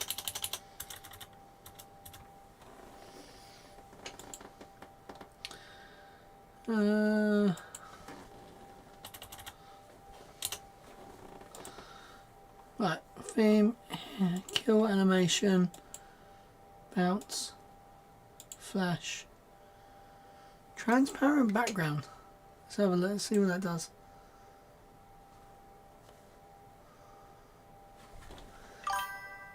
Get it working, please. I will. I will. I'm trying. Oh, look at the helicopter. Helicopter, helicopter.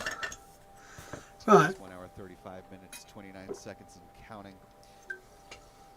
As we've been talking about, this week has been blistering pace of Right. Okay. space activity. Oops. On Wednesday at 1:11 a.m. Come back on. here in Florida, we saw the liftoff of SpaceX Falcon 9 rocket with 2 robotic landers on board.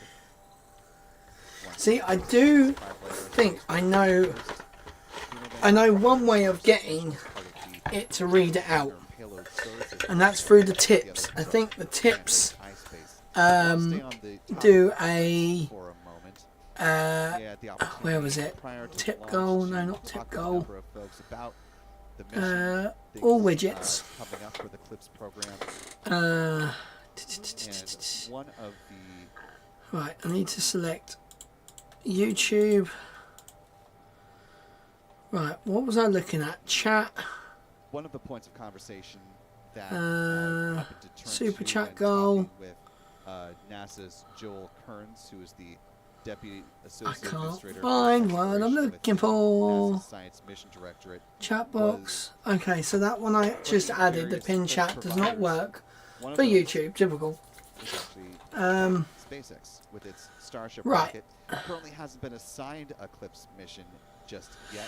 Do. But I asked Joel if that is in the works or what space Right, where the NASA hell is thinking about bringing thing? SpaceX Charity into donation. one of those contract assignments, flying some Alert NASA box. science Right, okay, on alert board box. Let's Starship have a look at mission this one. course to So I'm pretty sure this is like the subscribe one. system program. So I wanna go to, jump part in of that T-Rex. conversation now. Once again, this is Dr. Joel Kearns, Uh, Deputy Associate Administrator for Exploration with NASA's Science. that's the subscribe Well, you know, one. SpaceX Oh, is God. a CLIPS company. SpaceX is one of the 14 companies in CLIPS. But, you know, SpaceX is very focused on Starship. Members, you know, super for chat. both providing the Starship version for human landing. So at the moment, and I also can't for get their own super corporate chats goals with until. Starship.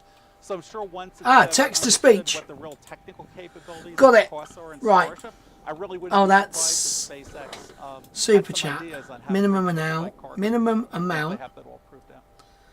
Spam sensitivity.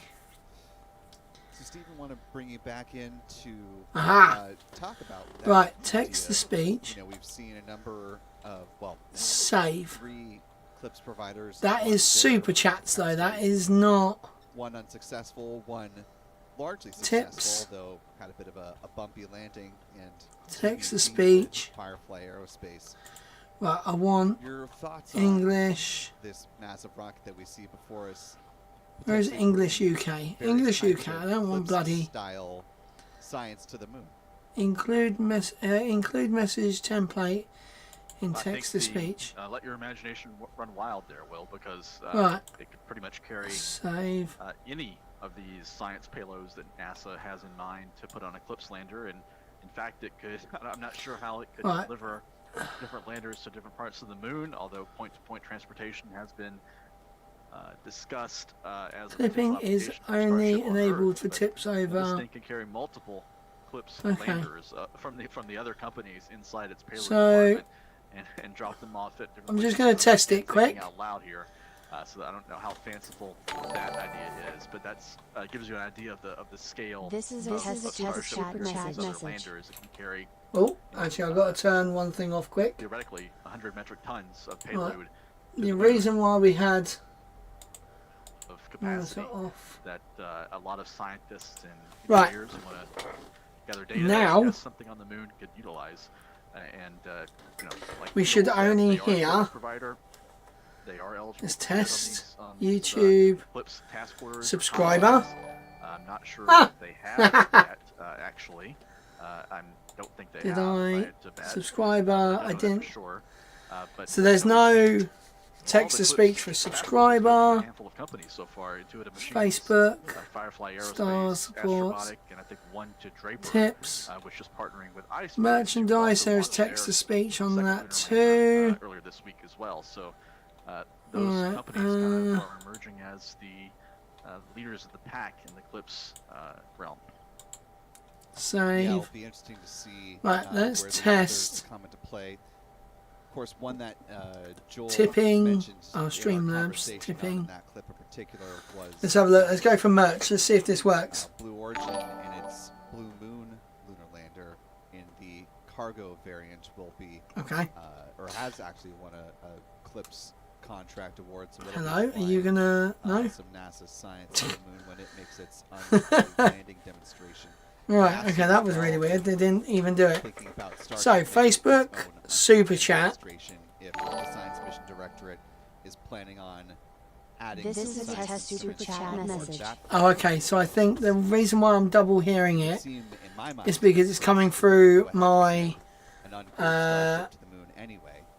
my actual Why not website. I think that's put in a why. couple of, Right, clips why payloads, is- since the whole goal of the program is to create these higher risk tolerant opportunities to go to the moon, recognizing that not all of them are gonna Right. I need to succeed, reset and, that bloody stream boss varying thing. outcomes that Stream if you need it boss. to work Get rid of that. super well for the That should version disappear of Starship. like that. That you could fly some There we go. science as well, and he said that those discussions are ongoing right now. Why is but it? they haven't, to your point, sounds like made a firm decision to tack on. Right. Let's a move that instrument or somewhere something else. just yet. Stream boss. Yeah, I agree. Why not? If the ship's already going to the moon for this uncrewed demo, I think that's a good idea, and I think that's something NASA will consider as that flight gets closer to launch. And just one more thing on CLIPS while I'm thinking about it. The CLIPS program started back in 2018. There we go, that's not bad. And you mentioned the entire Right. Why? premise for the program is to create what I've heard called Global shots on editing. goal, to use like a hockey or a soccer or football term, and General accepting settings. higher risk for these missions, knowing that not every one of them is going to succeed. And I think the former Reset stream former- label spoke correctly, sessions former NASA automatically. science chief Thomas Replace Zurbuchen Bad you know, words told me with. that he thought these early CLIPS missions each would have a 50-50 chance of success, and that's exactly Replace that. what has happened so far with two missions. So by Astrobotic and why? Intuitive Machines. One of them failed to reach the moon. One of them did make a soft landing on I the don't moon. know. although Box source it took directly over, but, into. it was still the first controlled Uh, landing on the moon, soft landing on the moon, by the United States since Why 1972, can't so it's still I- a remarkable achievement.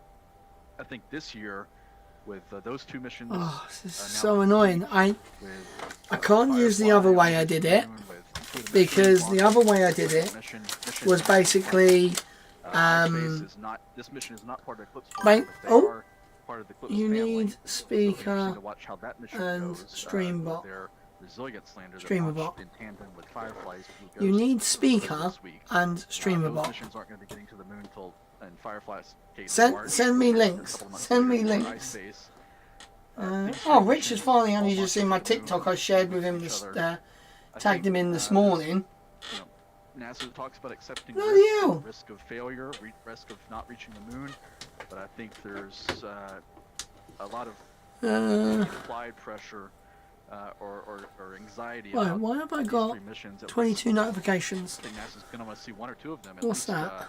have a successful landing and be able to operate the moon Unlock as Discord intended. Nitro Let with science Streamlabs. No, go away. prove out the CLIPS concept and gain support for that both politically and Right. from commercial companies going forward. Well, and to that point is where T-minus 1 hour, 26 minutes, 43 seconds is counting to lift off of Starship Flight 7. Streamer From bot. just a scientific, Okay, what's this? accomplishment perspective, you're going to want to have the ability to say, Lightweight, I wanna study this powerful very specific part of the moon, and so I need, features. not just to be Oh. in the general ballpark, but to, give me like within a 50-meter, Hello, bubble I'm for Hunter. the landing. So, I've been getting a lot of the questions level of on precision how- for these landers is, gonna have to Okay. get better in order to meet the expected outcome from. Okie dokie, right, okay. Great video. Oh, 9 months ago, okay. One other thing, just See, is it going to be another Streambot? That's the problem. The CLIPS program. There's not iSpace streamers not for using the Twitch. general Gains. audience who's unfamiliar with that. Oh, okay, so it's just got. has 3 different bases of operations, sort of the the main one when you think of iSpace. That God, this is going to be another thing I bloody the one have to that- download. rover that you just saw I might. launch on Wednesday. iSpace US is the part of the company that is going to be developing the lander in partnership with Draper. Oh, as welcome part back. of the What? Eclipse program. And then, excuse Oh, me, that's iSpace Discord. Europe What? develops the rovers that fly on these various missions. So, for those who are watching coverage or read a little bit about the mission launching to the moon, Why is all the way open to Discord? the moon right now, there's a little Tenacity micro rover that is flying with a number of science instruments on board. That's coming from Europe. What the hell? Lots of global. Why did puzzle it pieces are up to download? it, but just to give folks that little bit of extra context. Yes, yes. Good So do we have to context. sign into this? Is this a... It's a startup. It's only been around for a few Right, years. But they're I'm a gonna global do. company. And Yeah. iSpace US is led by Ron Garan, who is a former NASA astronaut, and Draper, who is one of the CLIPS providers that NASA has in, among their companies that they've selected to be eligible for CLIPS missions. Draper, on its own has gone to iSpace, and iSpace is essentially a subcontractor to Draper. So Draper will operate, manage the mission. iSpace will build lander for that Eclipse mission going forward. So as I said, Right. iSpace, this mission that launched earlier this week that iSpace is sending is a fully commercial mission, but they are part of the Eclipse family, and NASA will be interested in how that mission goes. And I think there are 13 or 14. Right, I'm Eclipse gonna companies just that NASA has. mute these guys. I'm just going to listen. Or ask me on Oh, is head over to this tab right here to StreamerBot. Now we'll set up SpeakerBot. wait, what? Wait. What has happened? Use it on Twitch and not on YouTube. I'm here to set the record straight. You can use text-to-speech on YouTube live streams, and it's through a program called SpeakerBot. SpeakerBot was created by the same developer who made StreamerBot, and the two programs work very well together. The first thing you will want to do is make sure that you have both StreamerBot and SpeakerBot downloaded and installed. You will also want to make sure I just downloaded it. And it's just come up plain text files. Right, downloads. Oh, here we go. Application. Go extract all. We'll go. Documents. Hello there, Rich. Nice to see you, fella. Good to join us. Right, did that just lob everything in there? It did, didn't it? Fuck's sake. Ah.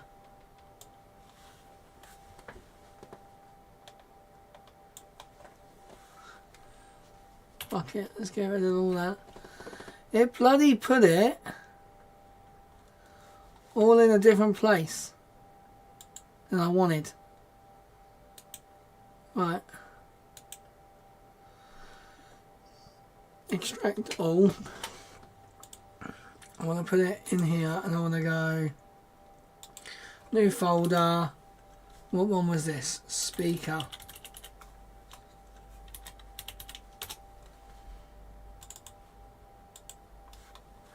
Was this speaker? Yeah, speaker bot. Extract. Richard! Right, that one's there. Right, desktop. No, not desktop. There, and we want to go streamer bot. Extract all. We're going to go here. Documents. New folder. Then we're going to go, what is that? That's streamer. I know I spelled it wrong, but I don't care. So you're telling me you guys don't hear that ka-ding?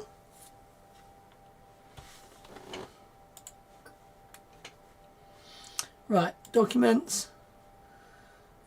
Speaker bot, let's install that. Application. More information. Run anyway. dude. You hear it. I think it only happens when, like, oh, what's this? Allow. Joe, I keep thinking my, like, screens are moving. Right. With the tweak. Oh, what the fucking hell? That's tiny. Jesus. I'm going to get right up close to my screen to see that.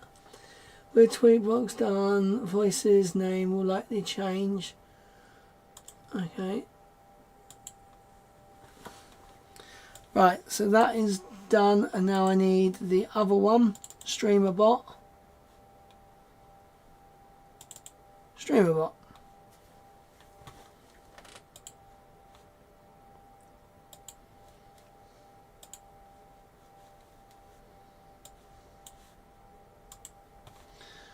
Right, okay. So I have them two downloaded.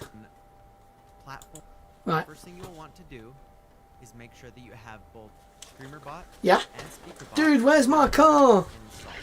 You will also want to make sure in platforms, YouTube, and account that your YouTube account is connected to StreamerBot. Platforms. Okay.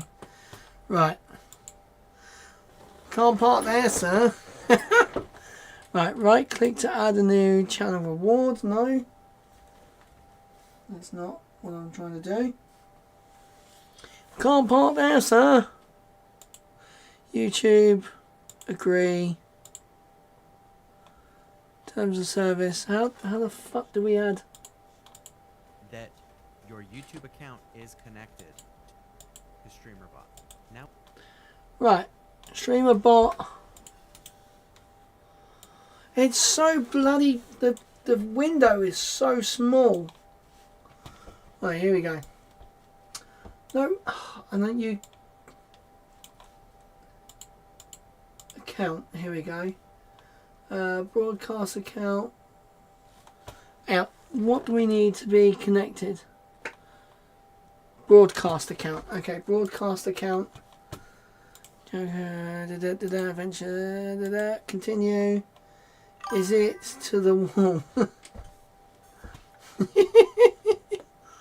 Right. Manage. Continue. Jesus, I filled that up a bit too high.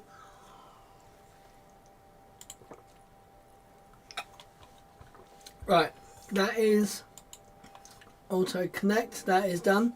Auto connected there. Auto connect to the place. Right. Now we'll set up SpeakerBot.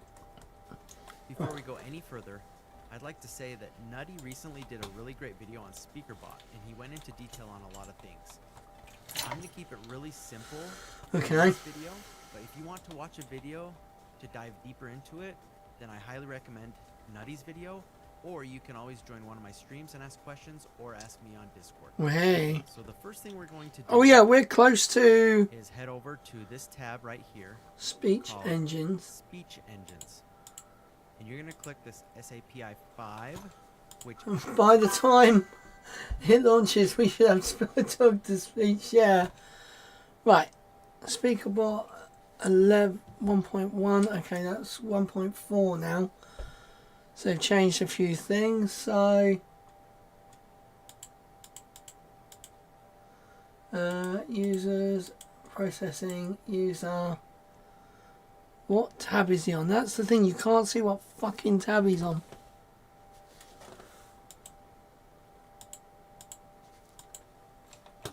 Ah, right, okay.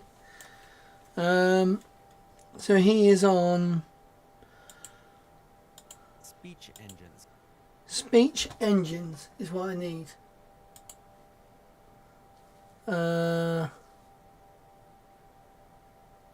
Settings. No, stop. Oh, why do you keep... The versions are different. Event no speech engines, there we go. And you're going to click this SAPI 5, which adds the basic engine that Windows has. You can also set up a lot of these other engines. Engine SSP5. It's not there.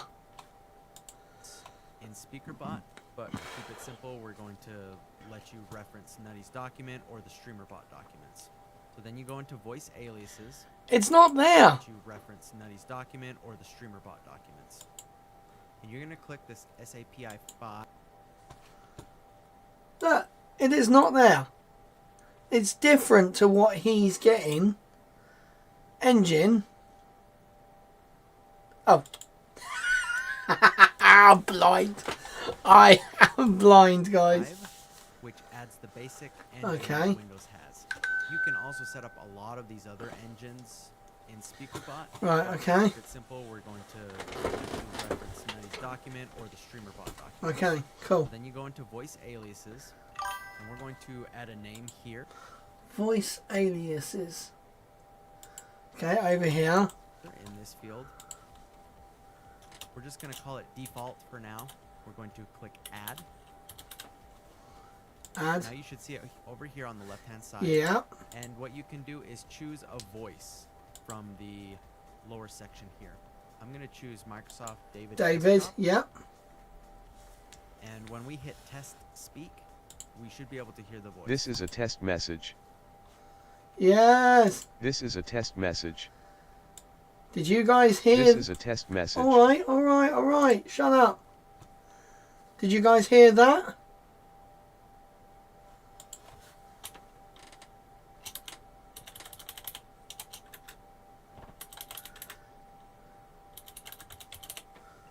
Yes, you did. Okay. Hello, you people. Hello, you people. Okay, okay. This is a test message. Okay, that was his one. So I'm going to add David to the voices under default, and we're good to go there. Now I will say. Hey, wait, how did he add? Oh, and he just put default David.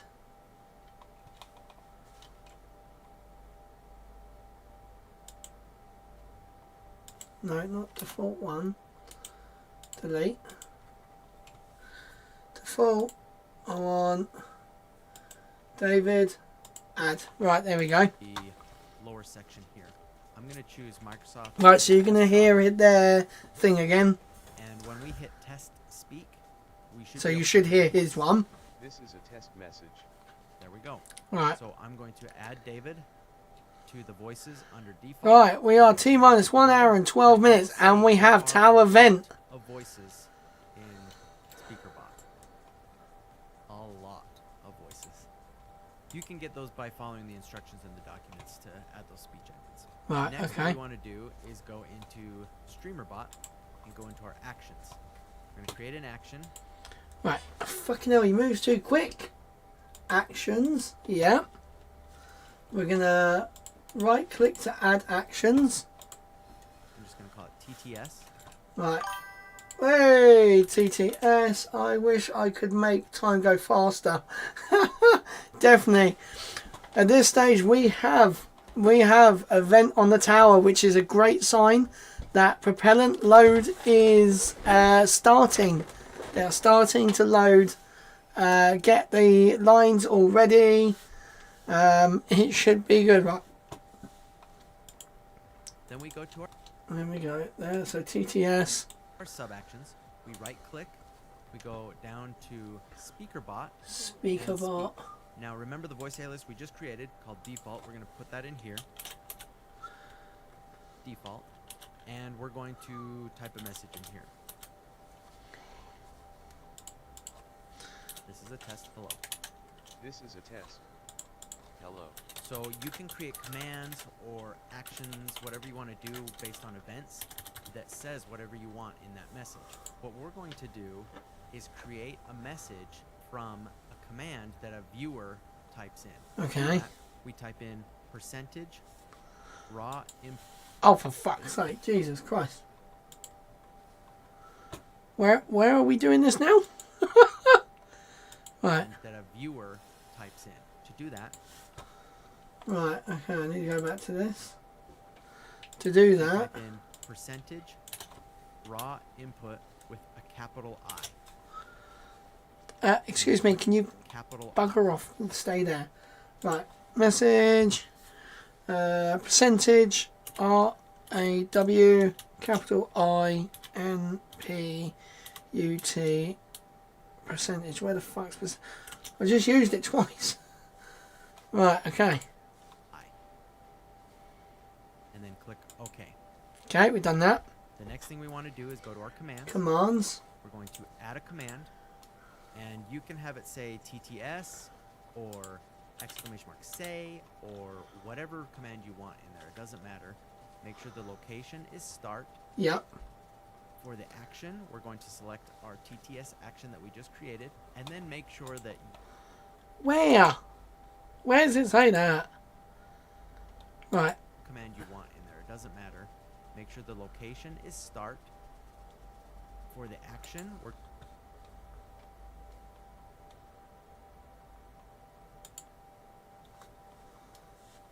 Action. Where? Right. It changes. I swear he's got make sure the location is start. action, not.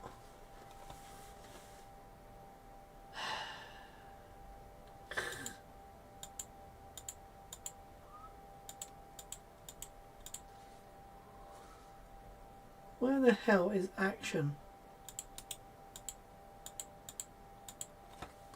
It doesn't say action on mine. Under group, there should be action not selected. Look.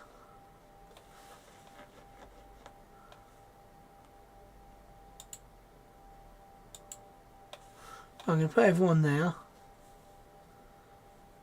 Ignore bot account. Yeah. YouTube. Do I not have to do action Or whatever command you want in there. It doesn't matter. Make sure the location is start?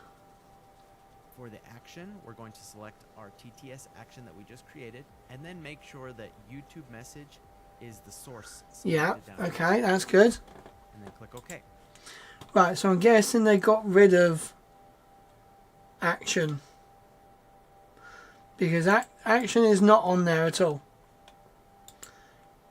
Command is empty. What? Action, we're going to select S or Oh, okay.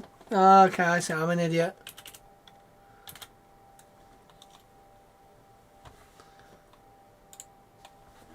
Right. Edit. Edit. Oh.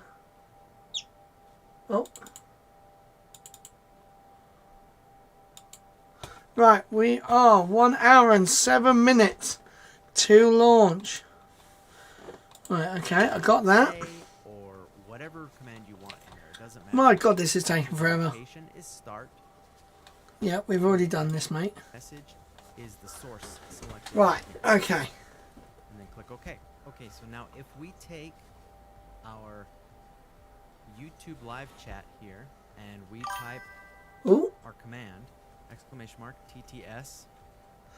Oh, okay, I see. The live stream. And I hit the send button. So you have to do... Testing on the live stream. Speaker bot. Ah, right, okay, I see how it works. So, what I need to do is actually go back, edit. Command will be TTS. Okay, right.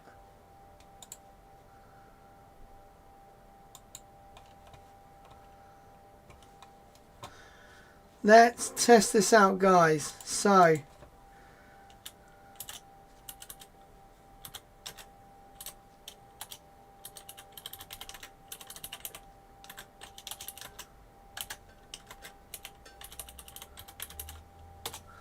let's see if it works.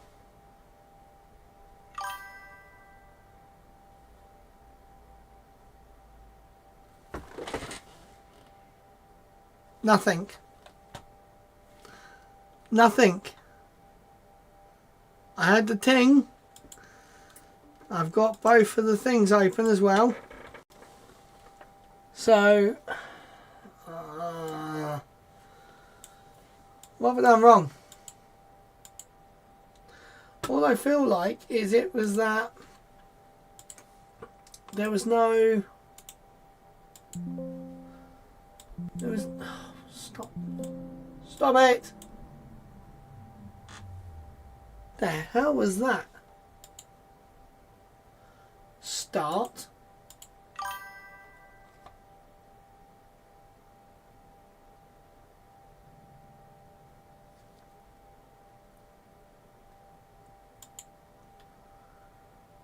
Doesn't look like it's working.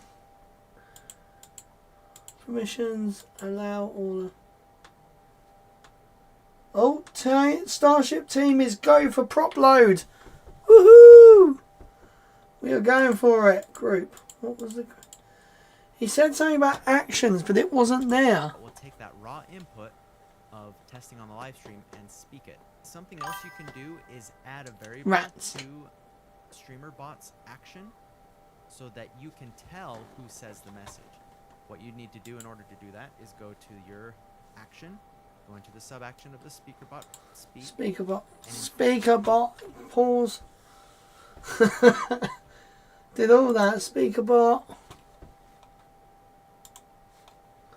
And then I want to go to...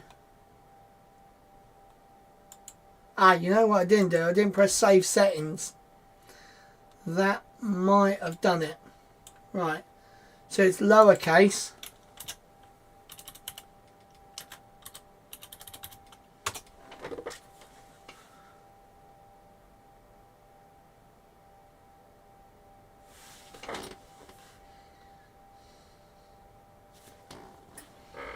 No. Why is my chat so small? Properties.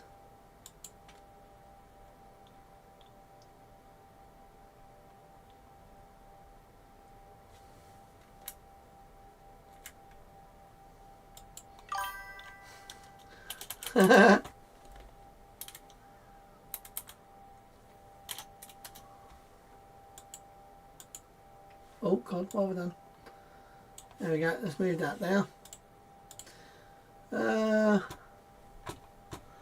I've done Front and bottom everything. input, action, we're going to do down to Well, I'm going to just SpeakerBot. double check everything is done. Now remember the voice alias we just created called default. We're going to put that in here. Default. Is it And we're going all... to type a message in here. This is a test. Hello. This is In... a test. Right, it says not in use. Hang So on. you can create commands or actions, whatever you want to do based on events that says whatever you want in that message. What we're going to do is create a message from default. Right, I need to go back to here. and Right, when we I've hit got this not in use part. we should Right, be able to hear the voice. This is a test message. There we go. right. So I'm going to add David to the voices under default, and we're good to go there. Now I will say there are a lot of voices. Okay.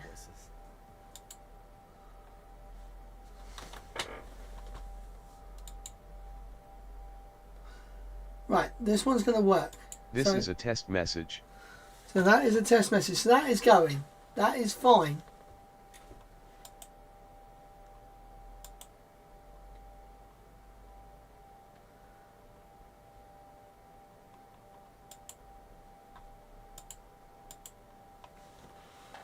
Right, there we go. We do that.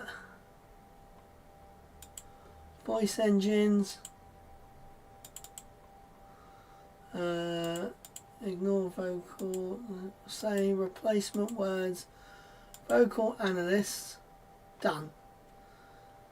So that is default 1. Okay, default 1. Then we want to go. Next, what we want to do is go into StreamerBot. Oh, what time was Actions. SpaceX going live? It was 35 minutes. ETS. Then we go. Right, I'm going to redo this TTS thing. Shame you never got it working.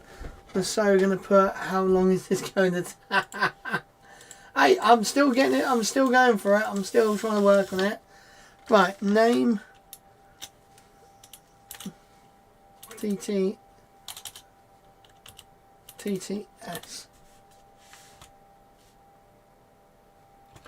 Right. Go to our sub actions. We right click. We go down to speaker bot and speak. Right, now let's get. To streamer bot and go into our action. Go into your actions. We're going to create an action. I'm just going to call it TTS. Then we go to our sub actions. Right, TTS. Cancel. Right, actions. Right. 1 hour until the flight of Starship 7. Woo! Right, so he's called it TTS. I'm literally copying exactly. Right, there we go. Right, and then sub actions. We right click. We go down to speaker bot and speak. Now remember the voice alias we just created called default. We're going to put that in here. Default. And we're going to type a message. Right, so I think I may have spelt default wrong. Right. And then, oh, can you stop making it bloody large? Right, This is a test. Hello. This is a test. this Hello. is So a you can create commands or actions, Test. whatever you want Hello. to do based on events that set.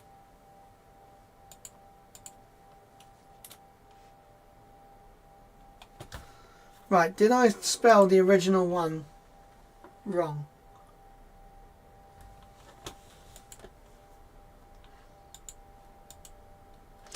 Stop! I'm gonna fucking throw this mouse in a minute. to type a message in here. I don't get the test button. How do I get the fucking test button?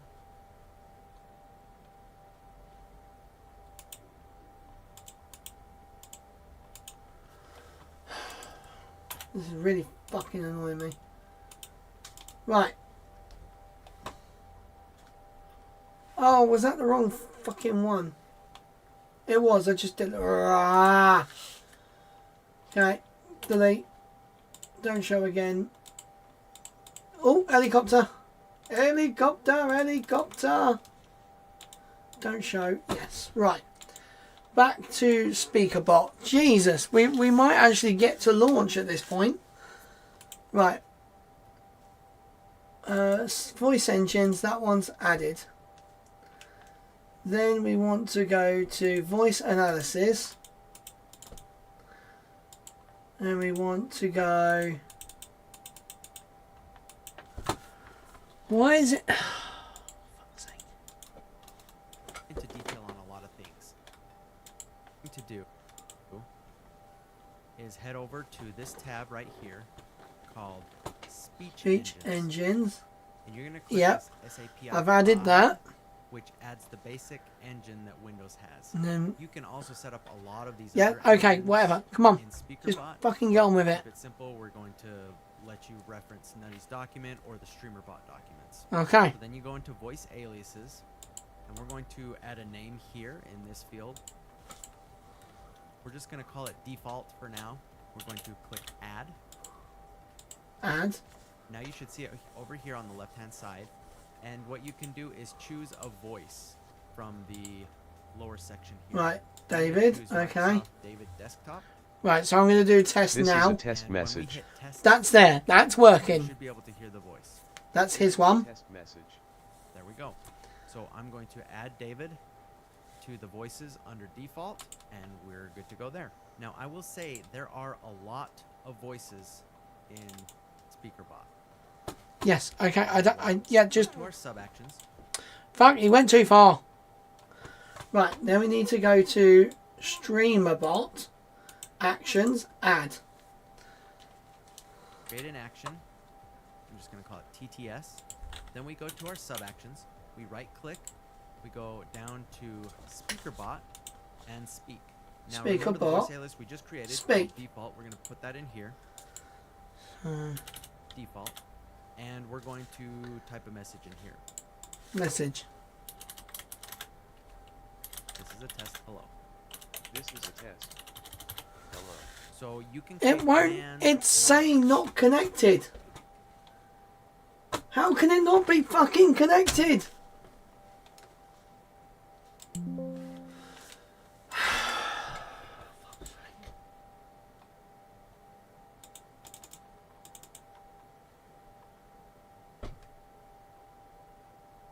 Right. Oh, hang on. Accounts. Not logged in. That's Twitch. I don't want Twitch. Oh, I'm going to fucking lob something in a minute. Right.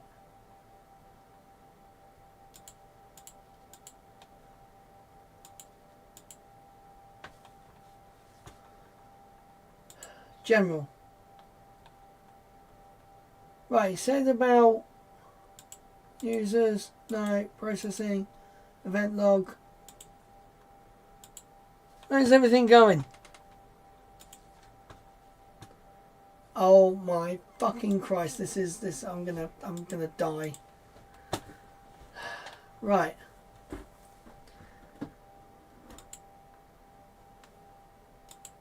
Settings. Right. Accounts. Stream elements. Connect to Streamlabs. Twitch broadcast still receive authorization. Okay, whatever. I can connect to Streamlabs. Ah. Right. That'll help. Auto connect. Auto reconnect. Connect to Streamlab.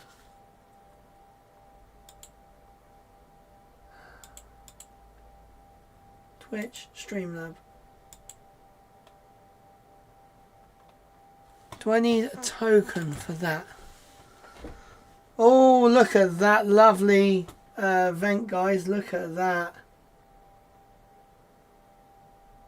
Right, I signed in.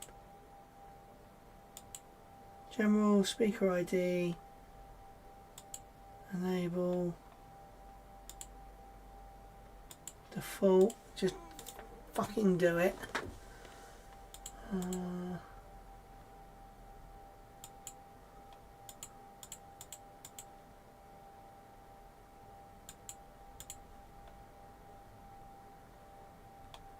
Right. Let's have a look now at voice analysis. That's there. Right. Okay, sub actions. Speaker bot. Speaker. Not connected. I followed everything he fucking said. Everything he said. Right, we're going to do it this way. Sub actions, OBS, sources,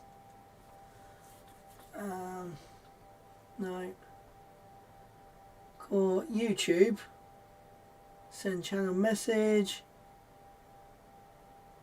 I'm actually seeing what we can do. Streamer bot, remote, no, speaker bot.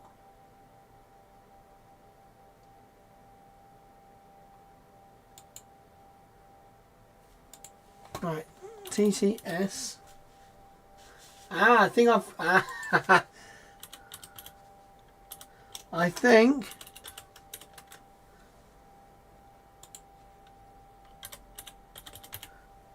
This test hello.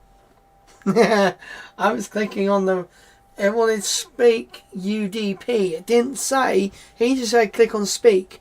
There was speak and then there's speak UDP. Right. Okay. That's that. Right. Actions, whatever you want to do based on events, that says whatever you Oh, want I've got to go back to that. What we're going to do is create a message from a command that a viewer types in. Right, To do that, speaker type in bot. percentage raw input. Viewer analysis, TTS. And then the message is raw input dish. Right, okay. Put with a capital I. And then click OK. How the fuck? I've squashed him like twice. Go to our commands. We're going to add a command. And you can have it say TTS or exclamation mark say or whatever command you want in there. It doesn't matter. Make sure the location is start. For the action, we're going to select our TTS action that we just created, and then make sure that YouTube message is the source. YouTube message. And then click OK. Okay, so now if we take our Right, YouTube okay. chat here, Let's give this a go. So it's that TTS.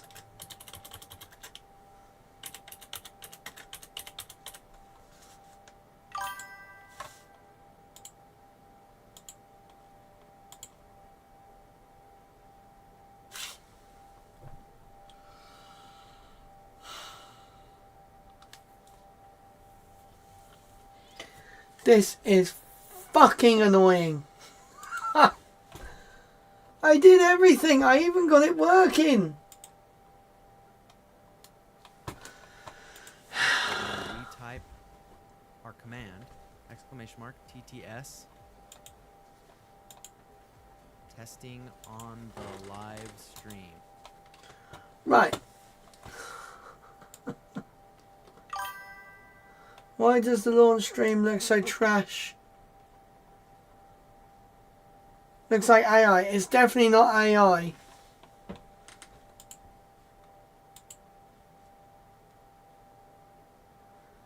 Right.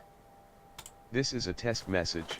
That works. That part works. Why?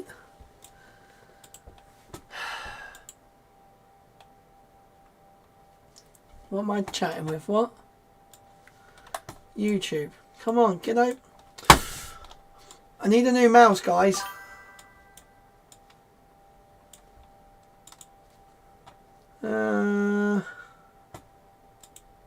Right. No YouTube broadcasts are currently monitored by...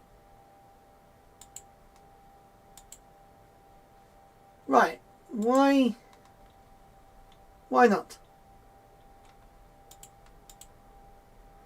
Platforms.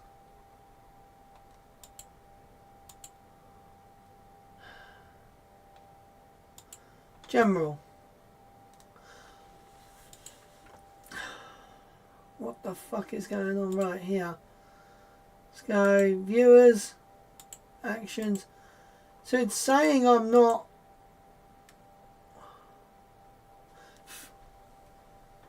Right, let's make sure that I'm platforms, signed in with Google. Broadcast bot account. Right, let's go here. Let's go here. Continue. Manage. Continue.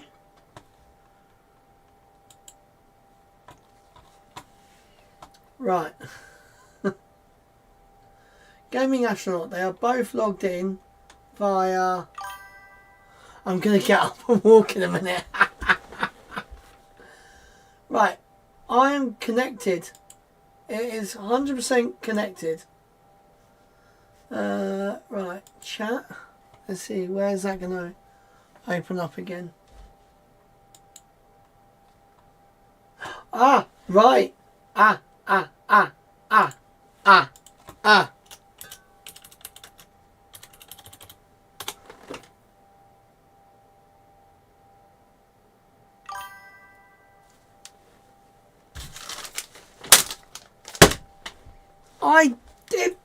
It's now saying. It's now saying it's connected. YouTube. Oh, okay, maybe it's not.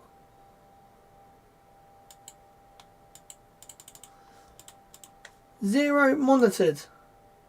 Why? Sync. Right, syncing with all chats. See if this works.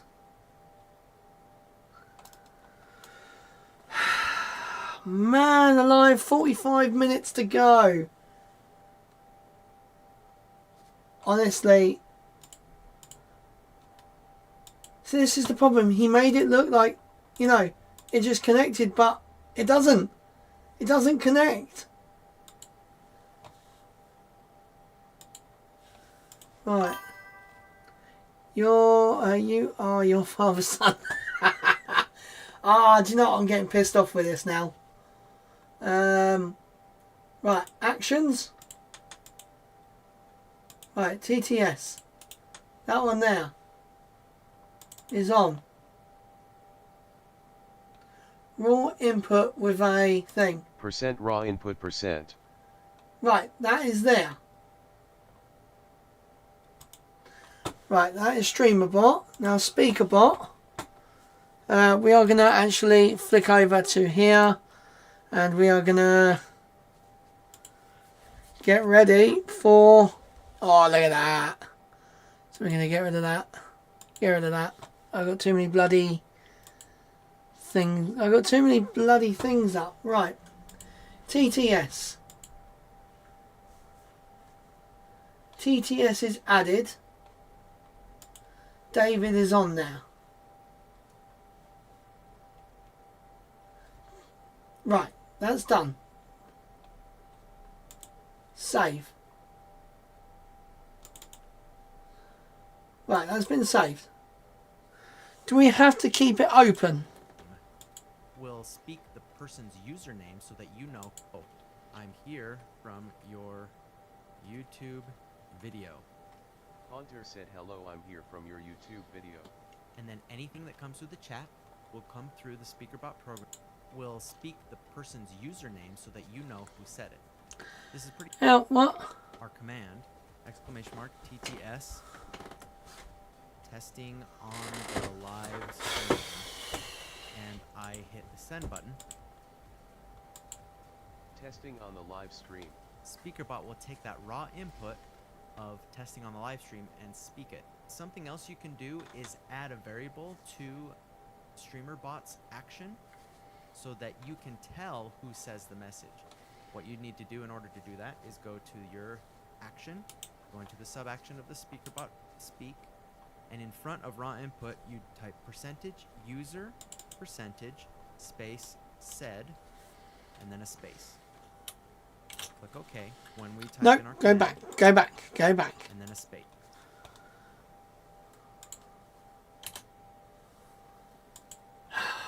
Don't want that. I just... So how did he somehow get... Yeah, there's a big one. It will speak Big the bugger. person's username so that you know who said Oh my it. god, I don't think this is going to work, Useful if guys. you want to do something like in VR or somewhere where you're not going to be seeing the chat all the time. Now let's say that you are in VR or somewhere where you're not seeing the chat and you want to hear every single message that comes through. You can do that by going to Platforms, YouTube, Events, Chat Message, select. Right, so what is this? StreamerBot. StreamerBot.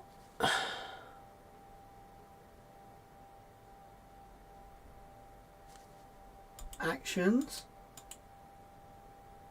No, what did he say? You can do that by going to Platforms, Platforms.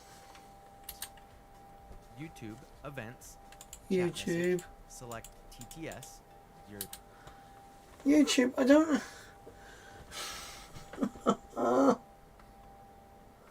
Right, what's this? YouTube. Broadcasts. Live transporter. Broadcast accounts, settings. It's not... Oh... StreamerBot. He's in StreamerBot, yes? somewhere where you're not seeing the chat and you want to hear every single message that comes through. You can do that by going to Platforms. Right, up the top. Platforms. YouTube. I only have broadcast and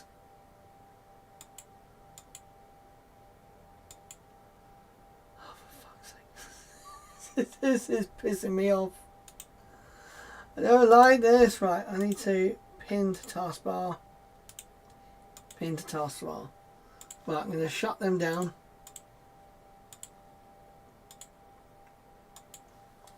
Right, I'm going to reload them.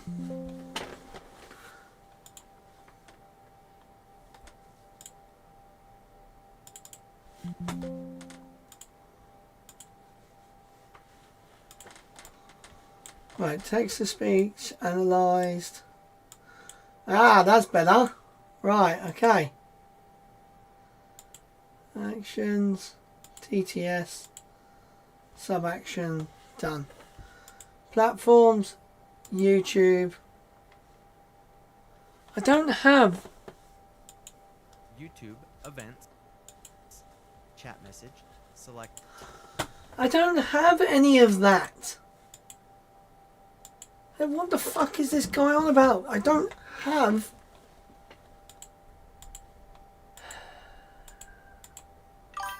Oh.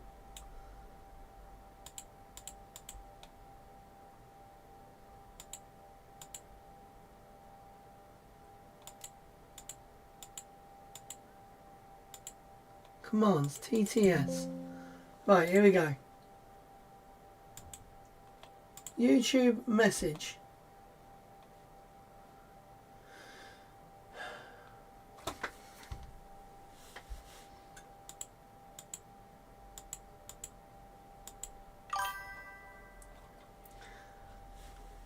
Nice. Right, we should have SpaceX live stream now. Here we go, guys.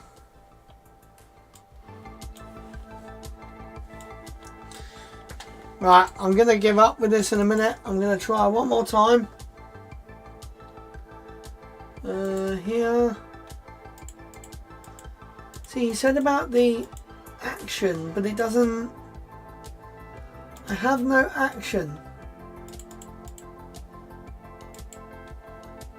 Right, I'm going to just try this. Oh. Ha! Well, that won't work because it's got nothing.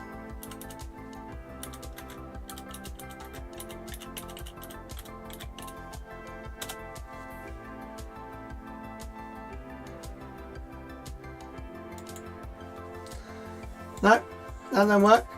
Oh, fuck.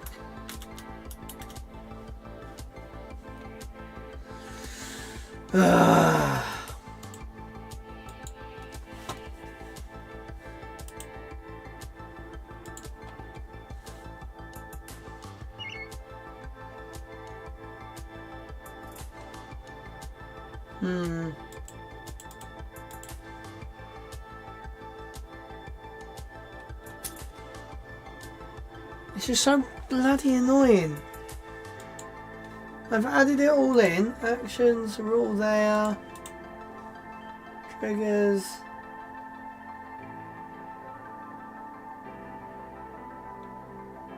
YouTube, chat, message. Right, let's see.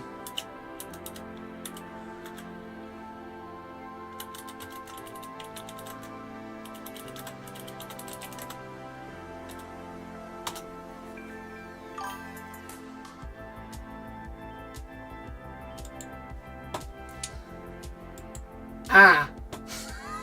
I'm a dickhead.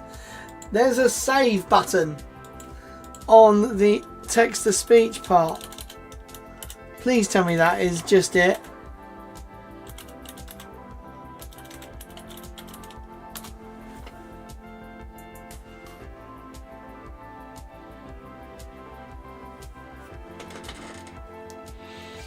It's not even that. Literally, it hates me.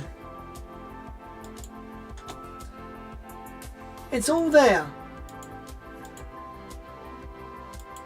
It's all there. Just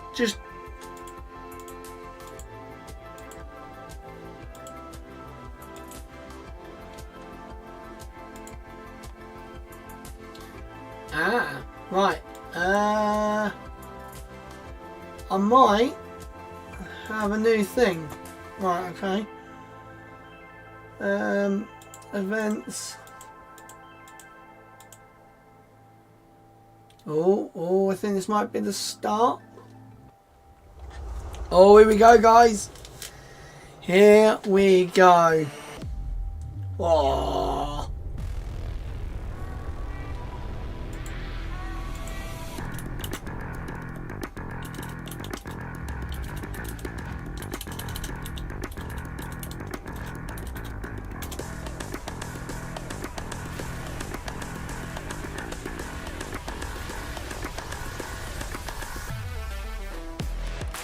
Jeez. Why is their intro go so hard? Right, it's enabled. Yeah, I've set it as TTS, it's not.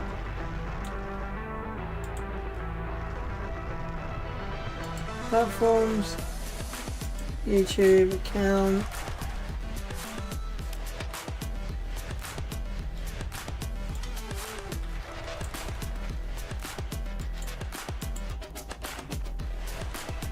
They are connected. Chat, let's see if this is now working. YouTube. YouTube is not currently monitoring in stream.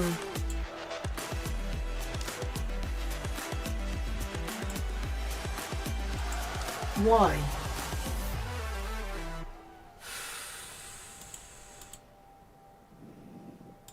Oh. Good afternoon and welcome to the 7th flight test of Starship. It is currently 4:03 p.m. Central Time here at Starbase, Texas, and it is a please tell me that beautiful wasn't breezy it. afternoon for another flight around the world. I'm Kate Tice, Senior Quality Systems Engineering Manager at SpaceX, and I'm joining Dan for my first ever in-person Starship launch at Starbase. You can see the rocket behind us. Mind-blowing. This is quite the view, Dan. No better seat in the house, no better thing to talk about a rocket as you watch it launch. Hi everybody, welcome back to Starbase for another Starship launch. I'm Dan Hewitt from SpaceX Communications. I'm gonna fucking throw something. Under 33 minutes I've done everything. Zero time coming a little after the bottom of the hour. Now, oh, I didn't press save again. Back in 2024. I've made all these things, I keep forgetting to press save. Absolutely. We're looking at even more launches of Starship this year with tons of exciting firsts starting today. Flight 7 has a lot in store, from Starship's next generation upper stage design on its first flight today, to deploying the first simulated Starlink satellites and the second... It's not working at all. We're kicking off 2025 in style Chat. here in the Lone Star State. Right, so, YouTube. hold on to your butts because it's going to be a wild year. It is not monitoring all any... up as we chase after that full reusability for the world's biggest rocket, and we're going to be with you today. Synchronizing your chat window with dot. Us, though, right, do I have to actually... Do I have to have this... Hey, Undocked. Hey, it's Jesse! Here on the factory floor. Pop out chat. Of mission control, and we're T-minus 31 minutes away, but we already have a really big crowd here building. There you go. Hey. Starting to build up here. Every flight of Starship has made huge progress, and today is another exciting one. We're joined by Starship Jesse. Starlink teams here with me today, and everyone is getting super excited for this flight test. So with that in mind, I expect it to get very loud in here soon. But for now, I'm going to hand it back over to you guys at Starbase for a quick look back at the flights that brought us here today. Right, why can't I go back? Oh, there you go. Thanks, Jesse. Now, the more we fly safely, the faster we learn. The sooner we What bot you got? Well, the problem is I've got now like 3 bots. I've got 1 actually. Each one of those tests provides a ton of We invaluable got data, and of course, some pretty great views along the way. Shift enter. Every one of those tests informed the upgrades that are debuting on today's flight Streamer test. bot. And you It's know, not we've all been monitoring, watching so this is following streamer through bot. the incredible testing campaign for every flight, and Account. man, I can't wait for today as well as everything else we've got planned. Right, this I'm year. going to try and Just a recap reconnect. of what happened just before this flight test. Our most recent one was back in Connect. November Forget 19th. account. That was Flight 6. It lifted Disconnect. off at 4 p.m. Central Forget from account. Starbase, Texas, just a couple miles over our shoulder. Sign into It was a Google. gorgeous sunset ascent. Let's take a look. Attention all flight crew members, flight is go for launch. Associate, send with thingy. It's been just over a month. Successfully logged in. Goal is to get that Right. turnaround time down to hours. We have liftoff. Chat. Stage Events. YouTube. No YouTube broadcast is currently monitored in. Do you have to do it after a? No, because he's doing it during a fucking stream. To watch the ship fly around. Urgh. Oh, look at that. How can I be mad when you got such a gorgeous view like that? Watch the YouTube hunter to show her. I've been watching how to fix it. Starship is at 100 kilometers altitude. Flaps now have control of the vehicle.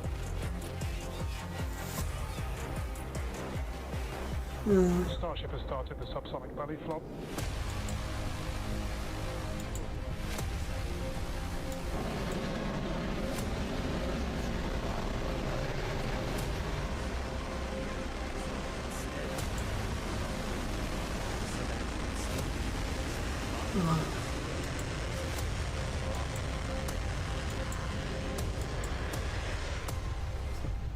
Starship has landed. Right, triggers. Alright, now today's flight test is Oh, going to look hello. pretty similar profile-wise to that last one, and honestly the last couple.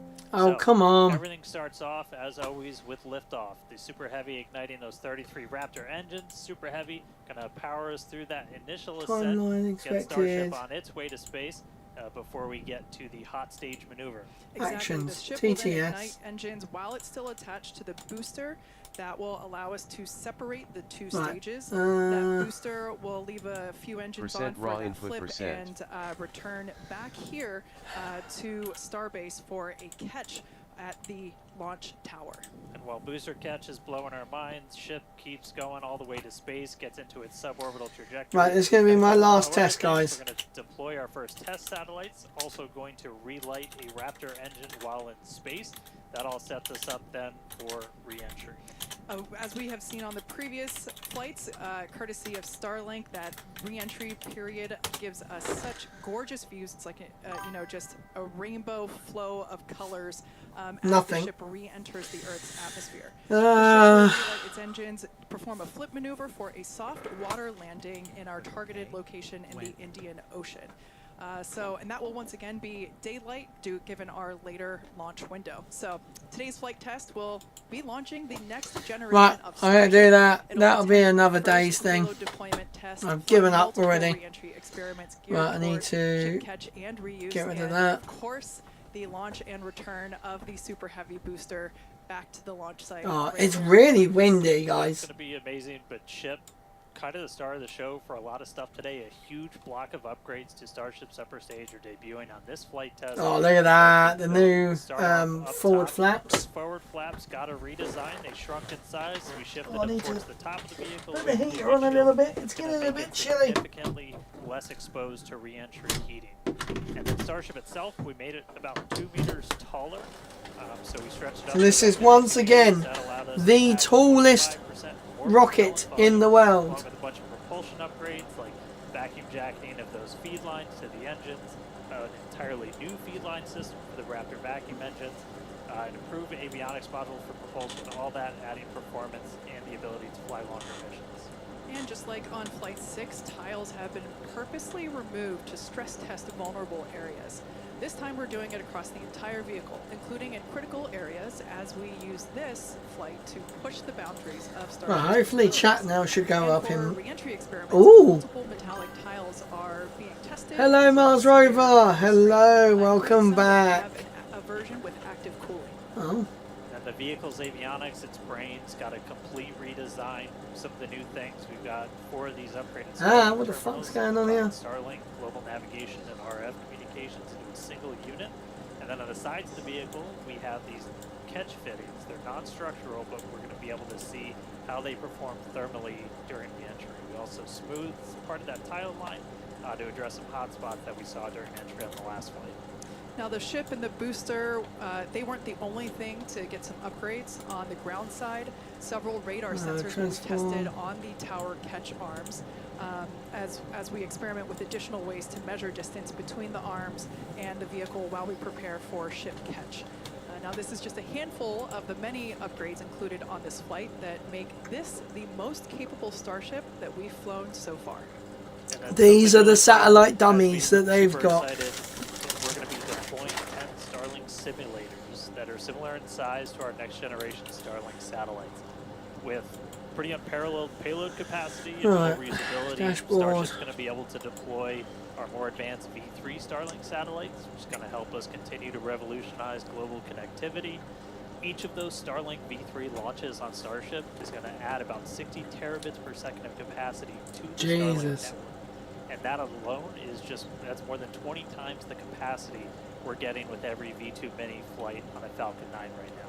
That just helps further Starlink's impact in the coming years as we expand access to high-speed internet all around the world and eventually beyond. And those Starlink simulators are going to be on the same suborbital trajectory as Starship, and they're expected to demise upon entry. Starship itself, its trajectory was very similar to all of our last several flights, suborbital, splashdown targeted into the Indian Ocean, a couple hundred miles off the western coast of Australia. And then the other on-orbit thing we're doing is going to be relighting a single Raptor engine. I like that one. We knocked that out last time. V2 ship, new propellant system. Let's do it again on this one. Ship's going to be busy.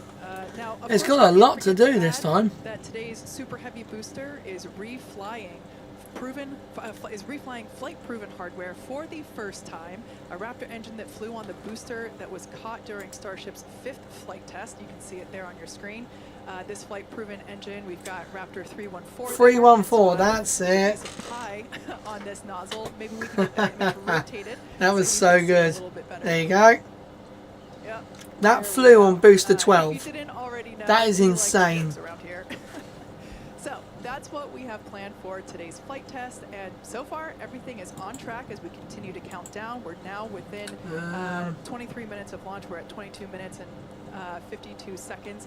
Everything continues to look good. Still a little breezy, but that's okay for us. Yeah, we set up our desk in a wind tunnel today. It's probably windier here than it is anywhere else, but weather's cooperating, really clear skies, no rain today, still well within our limits for booster launch or That's catch. mad. Not tracking any issues on vehicle as we continue to count down. We're still loading prop on board.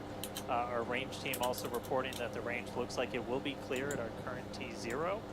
So that's super important. We're going to keep an eye on that. Is insane that they are still going in that as for what we've quite already done with the vehicle leading up to busy today, weather. we stacked the vehicle over the weekend. We lifted the ship on top of the Super Heavy booster. Hours ago, we cleared the site of all personnel, and of course our flight controllers came on console, some of them sitting in the building behind Dan and I. Right, what and the as Dan fuck? mentioned, the range team was deployed. They are standing by in the Gulf to make sure that the booster has a clear to return. Oh, actually, I can bring back the view counter now. But also, they're located at the Indian Ocean. Yay! Oh, hello. Hopefully, it doesn't screw up with the first stage booster. Yeah, definitely. Yeah, they're saying it doesn't actually look that gusty around there. Like looking at the actual, like this, it's just a steady breeze. There's no like gusts. We actually do a little wiggle check on them. So, control, as we're going to be using those for catch. Load up all of the hydraulics that are on the tower, and then we did the initial locks and methane chills, getting them ready for prop load. Now, speaking of prop load, we conducted the go, no-go poll for prop load at 3:30, so a little bit less than an hour ago. All was good there. Prop load is underway. The LOX load on The booster started at T-minus 45 minutes, and fuel started at T-minus 43 minutes. Man, we are 20 minutes away almost. Jeez. And then locks on the booster started at T-minus 35. So that will all wrap up at T-minus 3 minutes and 20 minutes on the ship side, and at T-minus 2 minutes and 50 seconds on the booster side. So everything is looking good. Propellant is loading. Yeah, looks like we're about half full of everything on booster, 3/4 of the way there on ship. Looking good for a launch today. With that though, let's jump over. Let's check back in with Jesse real quick and all of our teams out at Hawthorne. Here we go, guys. Thanks, Dan and Kate, and great to hear the updates with the vehicle as we prepare for liftoff. There is a lot more people here. As expected.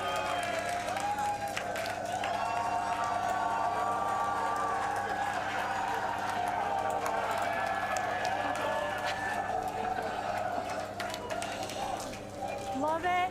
All the Raptor engines are built here, so there's a lot of that team here in the crowd, so they have a strong connection to the Starship flight today. Every flight test gets us closer to a fully operational Starship, which gets us closer to our ultimate goal to make humanity a multi-planetary species. To establish cities on Mars, we're going to need high-cadence, low-cost flights for Occupy Mars. As the Come only on. fully reusable rocket with this kind of capability, Starship is the only vehicle in development that will be able to unlock our multi-planet future. Starship uses a first-of-its-kind on-orbit propellant transfer to refuel in orbit in preparation for these long trips. With milestones like ship catch and in-orbit prop transfer coming up, 2025 promises to be huge for Starship and our journey to Mars, with our first trip currently planned for the end of 2026. Between the reusability, low cost, and heavy lift capabilities, this all comes together to help us deliver up to 100 people at a time. 100 people. Near and far, and to deliver payloads farther and at a lower Like, cost. could than you any other imagine? We'll be able to launch Like, more massive payloads than anything else flying or in development today, capable of sending things like giant space telescopes or the next generations of space stations into orbit on a single launch. So while today's flight is just a test, the future is much closer than we realize. But one flight test at a time. So let's head back to Dan and Kate for a closer look at Starship. Here we go. So they're going to go into a bit of detail Thanks, about Jesse. Starship. Starship features two major parts. The ship, which has 6 Raptor engines, and the Super Heavy booster, which has 33 Raptor engines. Well, actually, The I've got an Raptor idea. engine is a I've got an idea. reusable methane-oxygen staged combustion engine that powers the Starship system and has twice the thrust of the Falcon 9 Merlin engine. Now, just like we saw flights 1 through 6, the current iteration of Starship is an experimental vehicle flying for development. As we mentioned earlier, today's flight is debuting a ton of upgrades that we've had in the works in order to increase Starship's reliability and performance. Several of these upgrades will also unlock our ability to fly longer missions. What was I going to do? There was something I was going to do. As we start doing orbital flights around Chatbox Earth. properties. To get an even better sense of just how big Starship is, we can start here. Let's take a person about 2 meters tall. Towering over that, you got your Millennium Falcon clocking in at 35. Just above that, we've got a Good old Falcon 9 SpaceX rocket doing their attached, double that little height, funny you're up at bits. 70 meters. And then topping it all off, nearly twice the size. It's a fully stacked Starship up to 123. Got 2 meters taller. Man, it was. I had. Altogether, So there, at the moment, the only way to get text-to-speech to work is to donate money at the moment. Just through the tipping link. You can't compare the you can't compare the Falcon.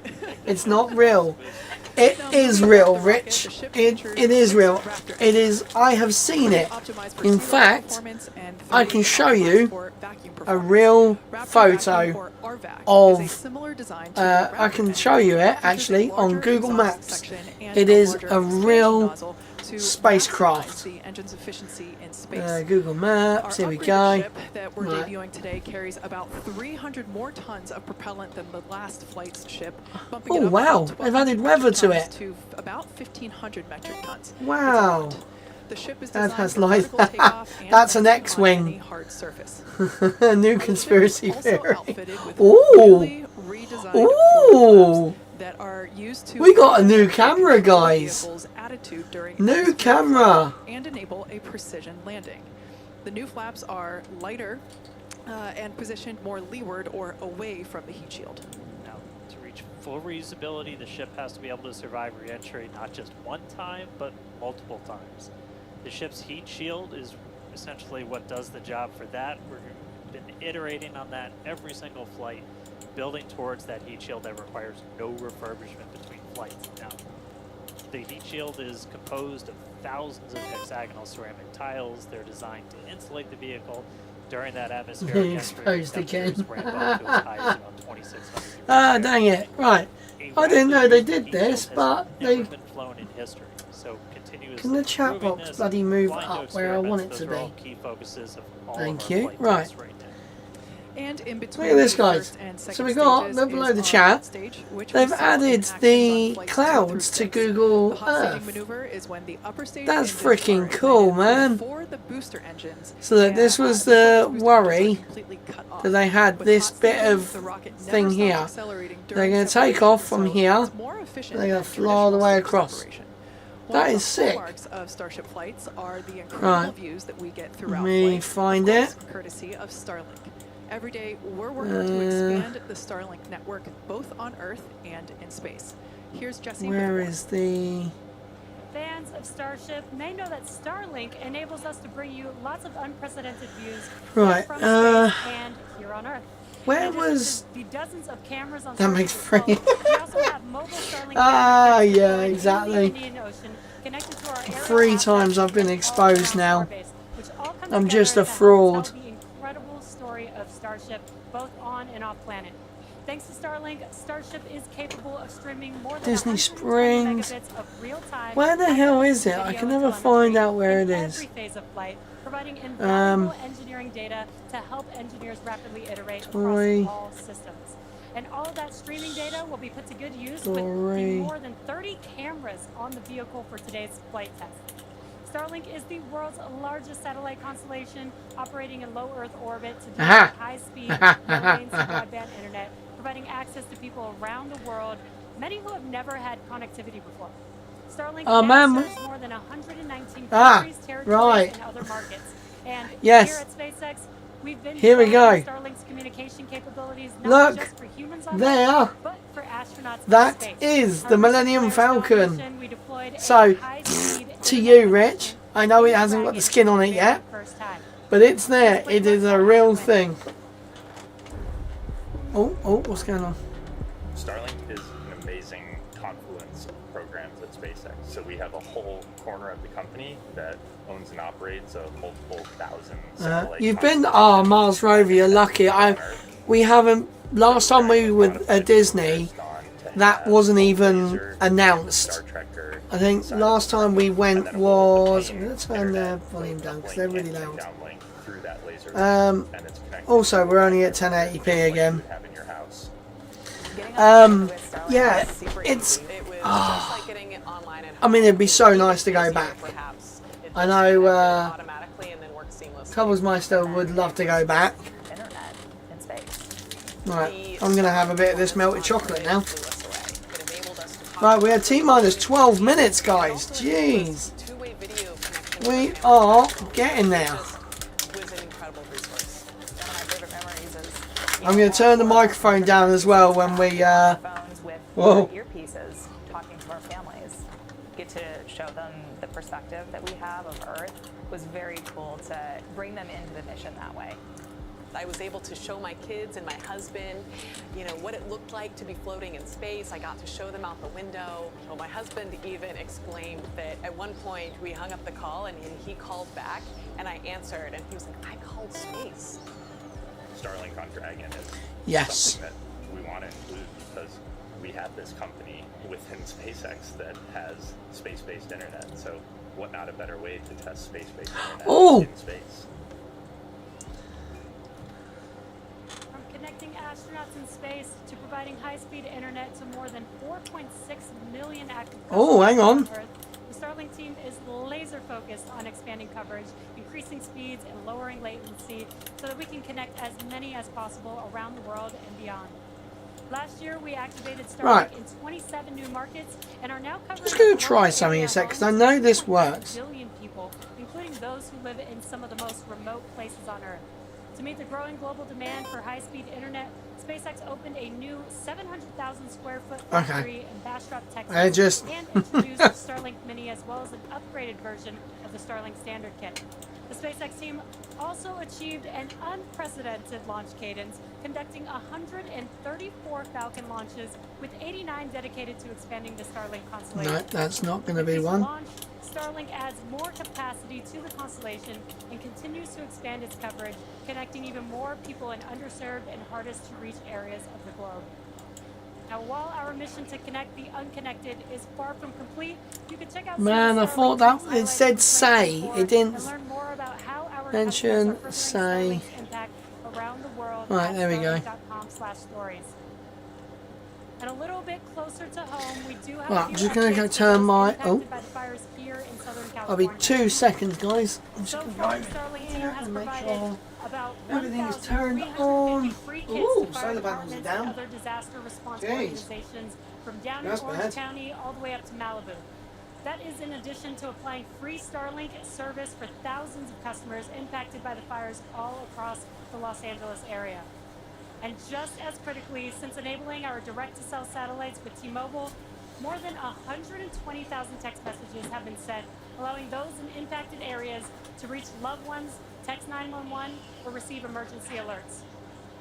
I've never been prouder to be an employee at SpaceX for moments like that where we can help the people and community around us. Make sure to follow @Starlink on X for updates as we continue to work with local response teams, and check out starlink.com/LA wildfires for more information on these efforts. But back to today's flight test. One of our objectives is to return the booster to the launch site where it will be caught by the tower as we did on flight test 5. So let's head back to Dan and Kate for a catch primer. Thanks, Jesse. We are now T-minus 8 minutes and 40 seconds until liftoff.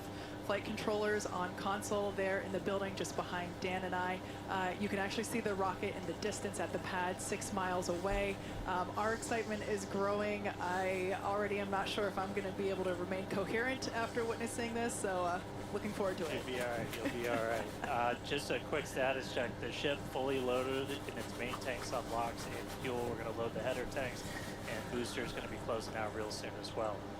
Let's talk about that second catch attempt, though. So we're going to use the tower's 2 gigantic robotic arms, called the chopsticks, same thing we used to stack Starship up. Wait, I'm back. Ahead of a flight, and that's what we used to catch by moving stuff like landing legs from the booster to the ground side. The lighter booster means you can carry more into Carry space. more payload. Now, in a nominal operational scenario following liftoff and after the 2 stages separate in flight, Super Heavy will return to the launch site, reignite its engines to slow the vehicle down, and the tower's arms will catch the rocket booster. Timers. To get to this point, just like before, thousands of distinct vehicle pad criteria have to be met. I'm going to turn off 8 ball. We really don't need that. Healthy systems on the tower, and a manual command from our mission flight director for the day. If we don't send that command before the boost back burn ends, or if any of those automated checks kick us out, Alright, 6 minutes, guys. the super heavy booster will divert. Oh, 7 minutes. And it'll go out and do a landing burn and a soft splashdown in the Gulf of Mexico. Now, we have said it before, but it remains true today. We accept no compromises when it comes to ensuring the safety of the public and our team, and that return will only take place if the conditions are right. One of the unique aspects of Starship flights is the return of the catch-up, that super heavy booster, and the audible sonic boom that it comes with it in the area around the return location.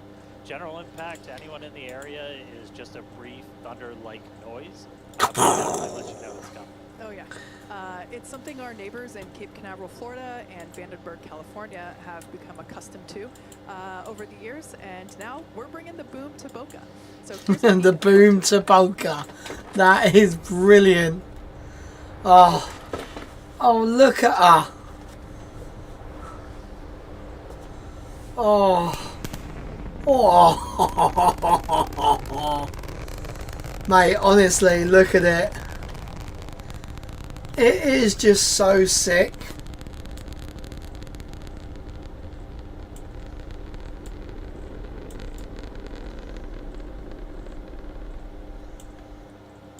As I mentioned earlier, we have Starship, Raptor, and Starlink employees here fully invested in this flight test. And of course, many other SpaceX employees also here across our site supporting their teammates. Every flight test has been pretty unique, and we're all very excited for another round of firsts. But I'm pretty sure the crowd is looking forward to potentially watching those chopsticks catch another booster. Yes, we are, guys. Oh, God.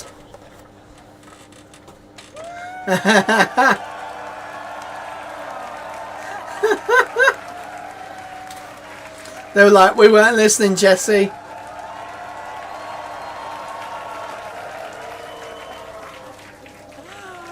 Just under 5 minutes to go. We are all very excited here.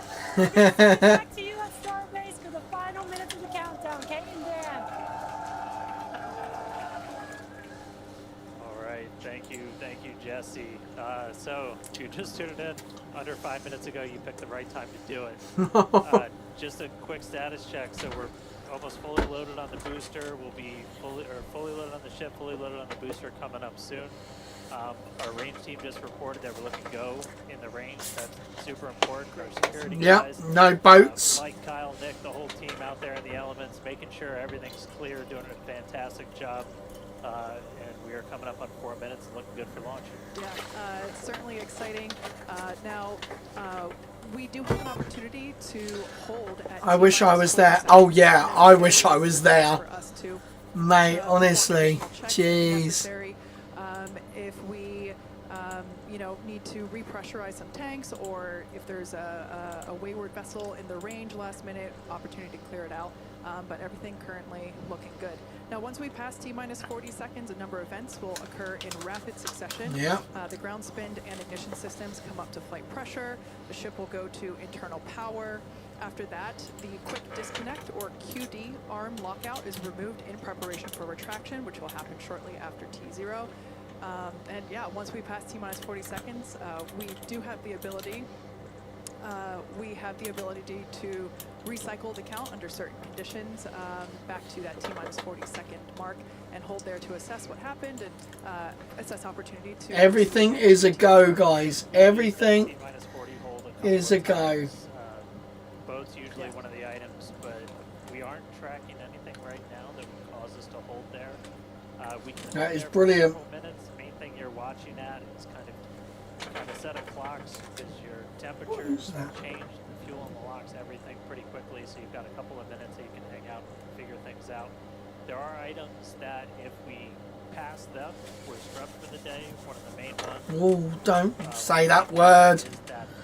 Right, guys, anyone watching, get your votes in now, because I am going to end the poll at T-minus 1 minute. So if you're watching and you still haven't got your vote in, get your votes in. We can actually recycle in about 24 hours now. Oh, wow. Which is incredible given the sheer volume of propellant that is on board the vehicle there on your screen. All right. Coming up on the 2 minute mark. Again, a lot of ambitious things on the plate. Damn. Oh, yeah, we got another bit. Okay. Another person saying yes. Do you know what? Oh. Hello, Michael. Hello. Oh, Washington, D.C. Very nice.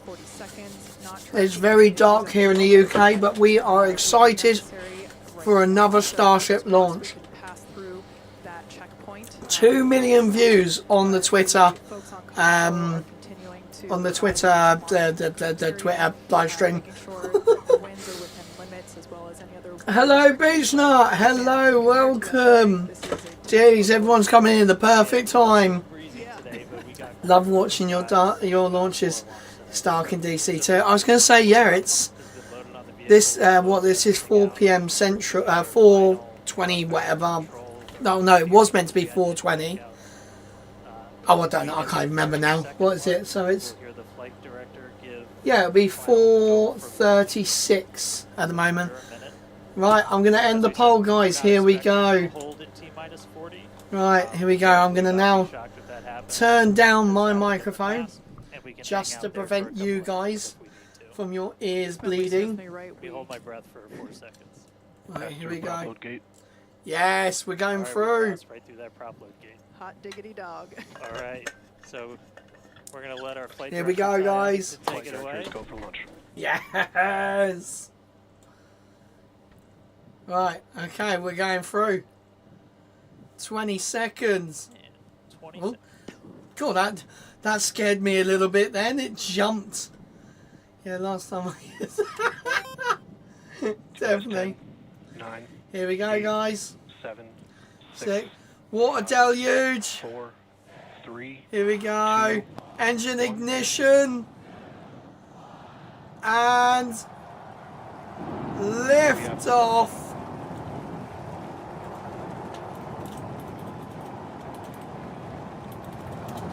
We have lift off. Look at her go.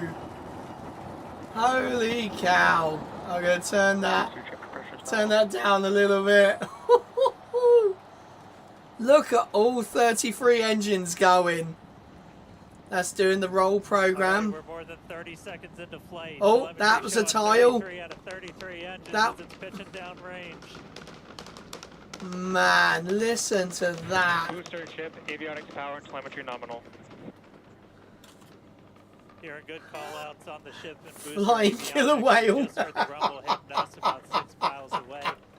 Watching Yes, Starship that is so arc into true. these endless blue skies right now. Oh, look. Vehicle supersonic. Look at the skin. The skin's like... More than a minute into flight, the vehicle's supersonic. I think that's one of the Starlink terminals on the side. Max Q. Listen to that, like, it's like a crackle. So we just passed it's not like a rumble, it's a crackle. The vehicle's going to experience on the way uphill. Yeah, look at that. That's... Reminder that all of our teams down here on the ground I think that's a Starlink terminal. It's a little bit loose. That's going to inform that manual flight director's decision. Oh, look at that fucking view, man. Jesus Christ. Hot staging. Don't take your eyes off it. It's one heck of a light show. Wow. Oh my God. Look at the blue as well. I love this new fuel they're using. Everyone's starting to use, like, the fuel is starting to turn blue. We can still see the ship's wow, look at that. I'm loving this flick. They're actually giving us more camera views, which is amazing. Well, under 30 seconds away from that, we are hearing. I think they're fine now. That's. Power preparedness from the manual checks. Reminder. I think they might lose whatever this is on re-entry. And the ship itself. Might be fine. Right. Okay. Now our manual checks and our manual commanding is. Here we go. So this is engine chill. That is incredible news. Here we go. Here we go. Hot staging. Booster engine cutoff. Engine startup. There we go. Down to those middle three. Did you hear that in the background? There we go. Boost back. Engines. Look. One engine's out. Only one engine is out. That's not bad. That's not bad. One, they're fine with one. We've got a booster hopefully on our way back to us. Right. So these shots, oh yeah, 100%. we are so spoiled by Starlink, honestly. Oh my God. Now making its way back down to Earth.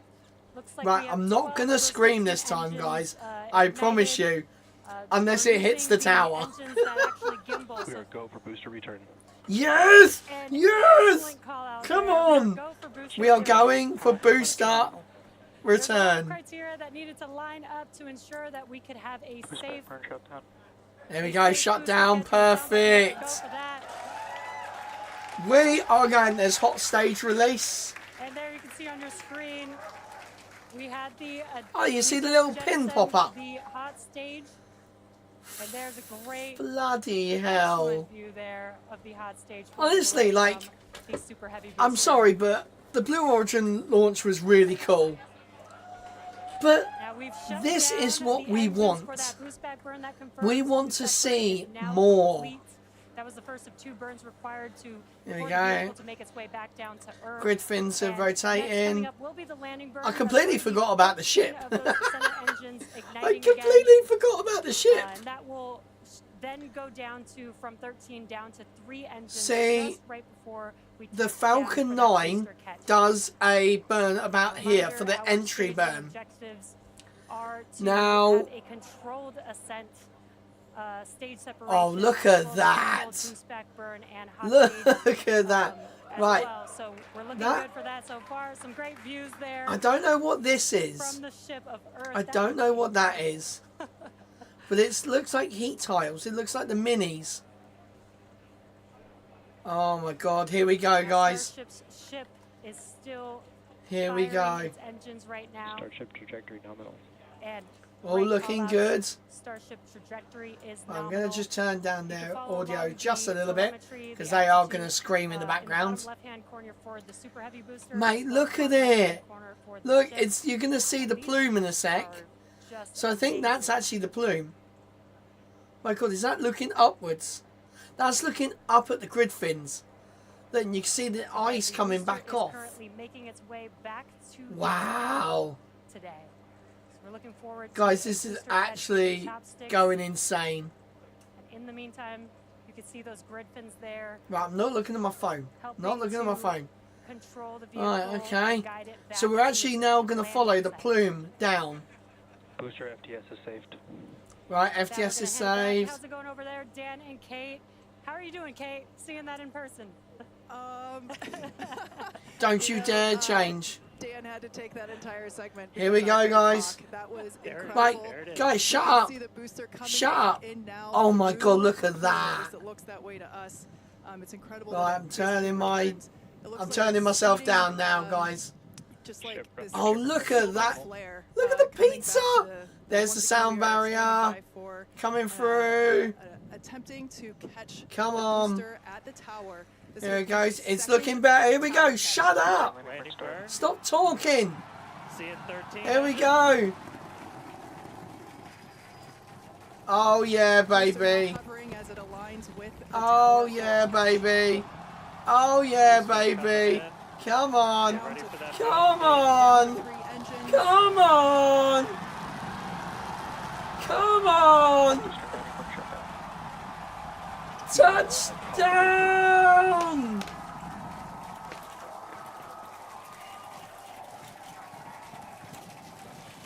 They caught another booster. You heard it here. They Venezuela have has caught the reflown booster. an engine and then they have caught it again. Catch by the launch They tower. made This that is look the same even tower, the better. launch pad where They made, booster took look at off it, from just that 7.5 little bit there. minutes ago. That little, it's rocking. Great It's view rocking. from the chopstick arms. Looking That at is those insane. hypersonic griffins that steer the booster Look at for that it. precision landing. Look at the colours on the thing. That is all from It Hot almost looks like it's Stage. flapping its Yeah, wings. you can see just how small that catch fetting is too on something. Yeah, it's like, it's literally rocking like that. That is fucking insane. And just think, guys, this is the start. They are going to catch the ship. They are going to catch the ship in the same way. Wow. But the ship has got like an extra thing to do it because it's got to do that, come out of the belly flop into the transition and come down. From the tower looking down at the top What's of the next? booster. So next up at once the engines have shut down on All right, and we are Okay. tracking. What's happened with Starship? Now we're standing by for views from the ship. Oh, but something's- take their eyes off of that incredible sight. Why As once why again, the why second catch of why the booster back at the why launch is one tower. engine still It on? was incredible to see it come back down. Please tell me they have not just lost a the. silver flare in the sky. Please don't tell me and they've we can lost still see the launch ship. plume behind us. I think they and might have wow, lost the that- ship, guys. We definitely. I can't speak for you, Dan, but that was very I'm- moving for me. Yeah. Oh, and right now you can please. see some of the telemetry on those ship engines has gone out. I'm waiting for an update on what our ship status is. We were approaching that ship engine cutoff. I time. think we might have had an anomaly, guys. Just waiting to hear. So Your fault. obviously we've got booster back. No, booster come on, on please the watch don't. tower, Please and don't do tower it, guards. please. Please, we are come waiting to on. get an update We've now. waited so long for this. We have waited so long. Ship engine cut off about 40 seconds ago. We saw some of those engines start to go out prior to that point. Please. So right now we are just standing by to try and Oh, get the please. latest word Oh, on please. where we are with ships. So Please just stick with say us for it's just like- a couple of minutes as we wait to hear some updates. Now, if you just recently joined us, you might. I mean, they called the booster. That's insane. 9-10 minutes ago, to when Starship lifted off from the launch tower that you see No. there. We had a gorgeous ascent, followed by a stage separation where the ship separated from the super heavy booster. The booster performed a flip maneuver and returned back to the Gulf Coast here. There you can see it on your screen. Obviously a successful catch back at the launch tower. No. Which is something that No. we were all hoping to see. Don't do and this. Really couldn't ask for a more beautiful background with those blue skies and blue water there. As Don't Dan do said, this. we Come are on. standing by for Telemetry, come back. on the ship that had ignited its engines and started making its way up to space. So standing by for more info on that. But Come wow, on. what an experience to see that take off and for that booster to come back. You can see it there up close on your screen to the place that it launched from.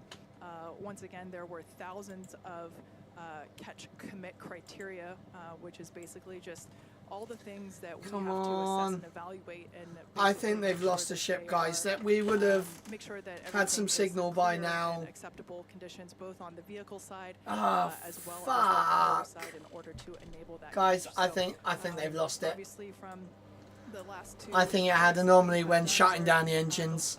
Flight 6 we attempted, but had to divert into the ocean, and then on Flight 5 we did have the first ever successful catch. No, we had so much to go today. There was so much more planned. Criteria, and we saw success today, which is pretty awesome. And just a quick status check. So we currently do not have comms with the ship. So trying to figure out exactly when that happened and exactly what happened. So obviously the flight controllers right now going through their data. I think she's gone. I think she's blown up. Instrumentation on the ship, but actually try and get us a status. So again, we're gonna keep listening in on this. We'll give you an update as soon as we have a little bit more. So for now, stage 1 back in the tower, waiting to find out a little bit more about stage 2. Bummer, I know, that's...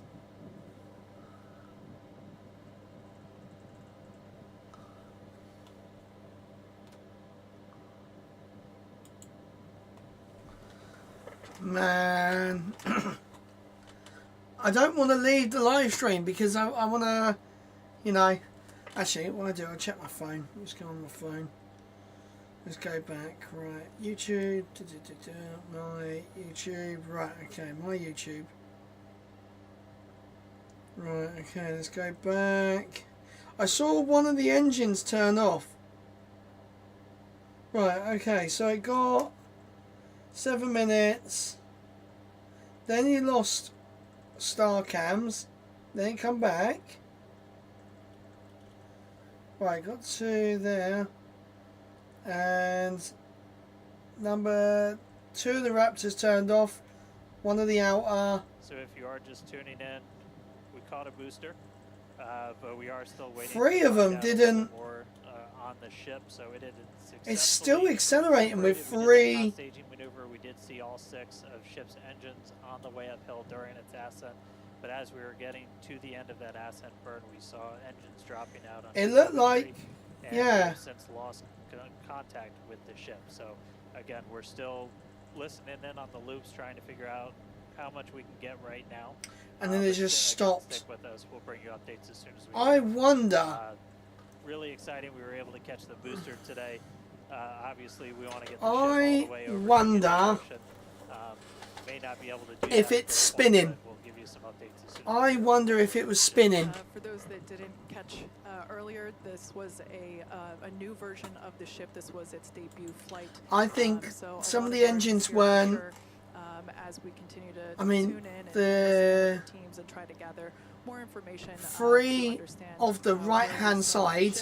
So that one, the NVAC, the sea level, and that one, and that other VARVAC, was them three were still going. So that could that would push it that way. So I wonder if it's spinning and it's just not able to get like a solid connection. Because they might be struggling, you know, when you're like crashing out in a car and you're like turning the steering wheel or whatever, trying to get back.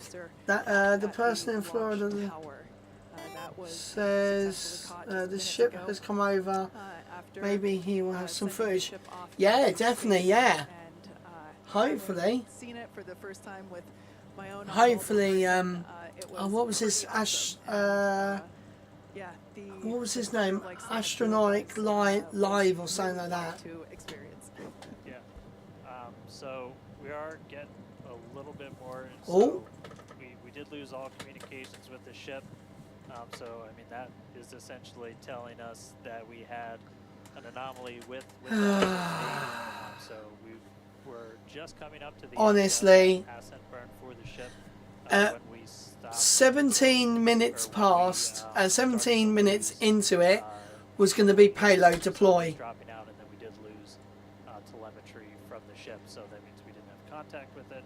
So at this point, we are assuming that the ship has been lost. So this was a brand new. And do you know what?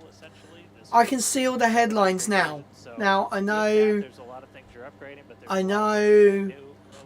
Blue Origin got a bit, you know. It's actually quite funny because SpaceX have managed to get the first stage, and Blue Origin didn't. But it's going to be, once again, the negativity is going to be, oh, Starship blows up and fails. For those that have man. tuned in, we're now a little over T plus 16.5 minutes after liftoff. We do believe that we have lost the ship during its ascent phase. Let's see what's on Twitter. See what's happening. During that ascent phase, a couple of the engines dropped out, and then shortly thereafter, we lost communication with the vehicle. So we are assuming that we have lost the ship, but we are. So the ship, it's all right. And once we can, we will. But this was a new version of. I think the ship was lost. Yeah. And it was intentionally. Ship, please come back soon. To basically test the envelope, as we have done with every one of these test flights. Where's the Raptors aren't reliable crew now? 33 33 yet again. The ability of this vehicle to fly and understand where those boundaries are. So we always. Wow, ship probably died. I expected it this time. Yeah, to be fair, it was a new version. And so yeah, we are standing by to see if we can learn more about the status of the ship. Oh man.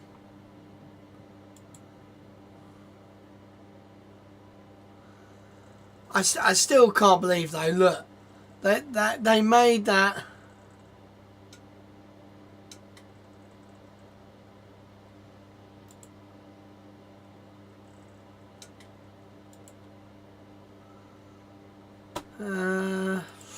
Yeah, looks like, guys.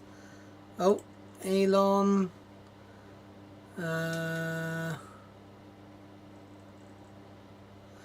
We can Interstellar Gateway. We can confirm visually. Ship 33 was lost. There you go. They have.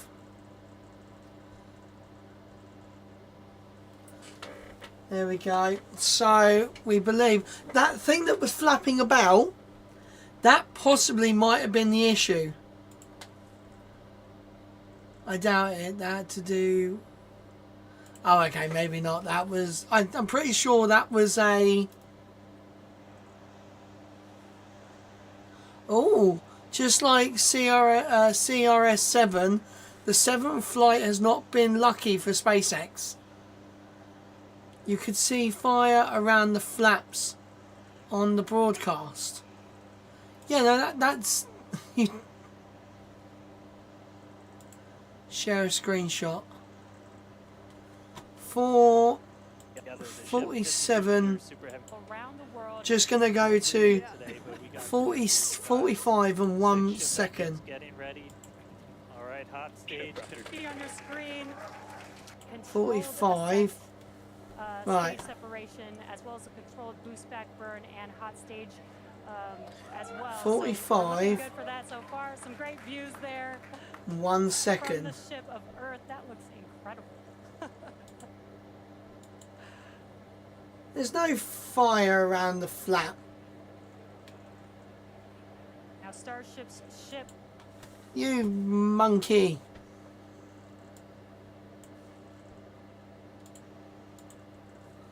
Right.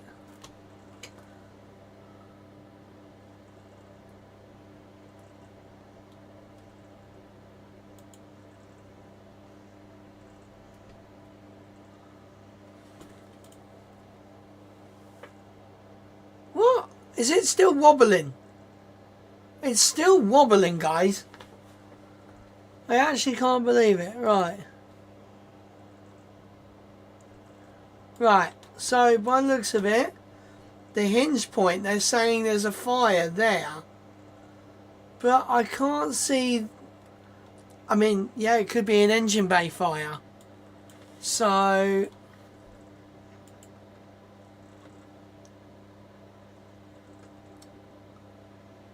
Oh, fucking hell, yeah, it could be, actually.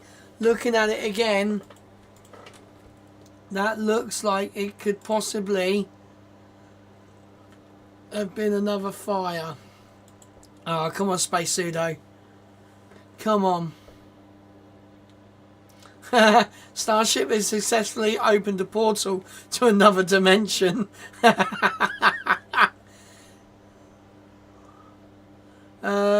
It's going to deploy Starlinks to splash down in the Indian Ocean. Are you fucking dumb?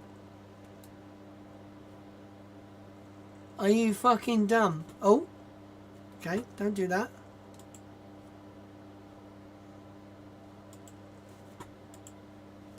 Right, I think Interstellar.